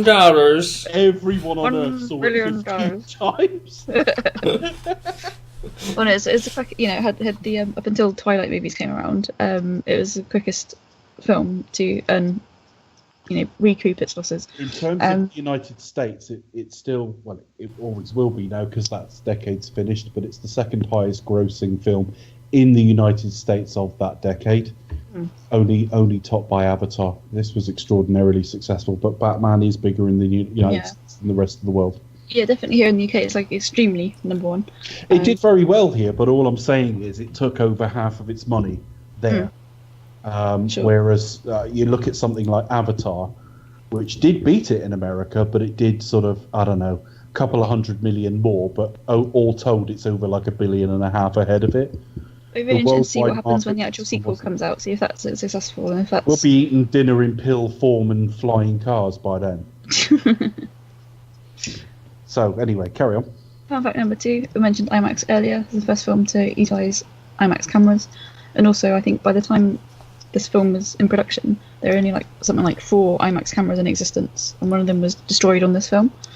Fun fact number 3, bad fact number 3. Joker is based on the persona of Sid Vicious and also Alex from Clockwork Orange. Bad fact number 4. We've got 4 Oscar winners in this film: Christian Bale, Heath Ledger, Michael Caine, and Morgan Freeman.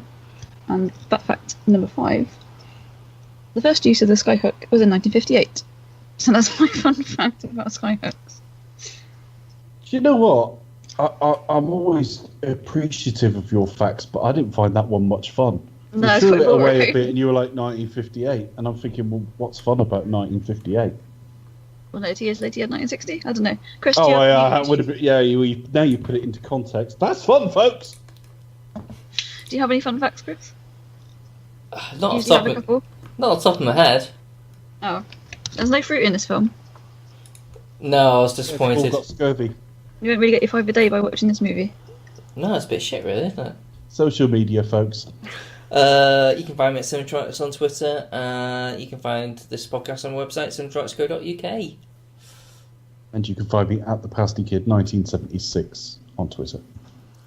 You can follow us on Twitter at Expect Us to Talk, facebook.com/Expect Us to Talk, and you can also drop us an email if you want, expectustotalk@gmail.com, and also type in Do You Expect Us to Talk on YouTube, and you can find us there, and also hit us up on the iTunes and Stitcher, and don't forget to leave us a glowing 5-star review, and say how great we are. Thank you. Anyway, I'm sure next week we'll find something I'll be far more charitable about, which means Becca. Do You Expect to Talk or return with The Dark Knight Rises? Yes, it will! I think it's the best of the three. Endorsed by Bay. And brought to you by Ginster's Pasties. Delicious.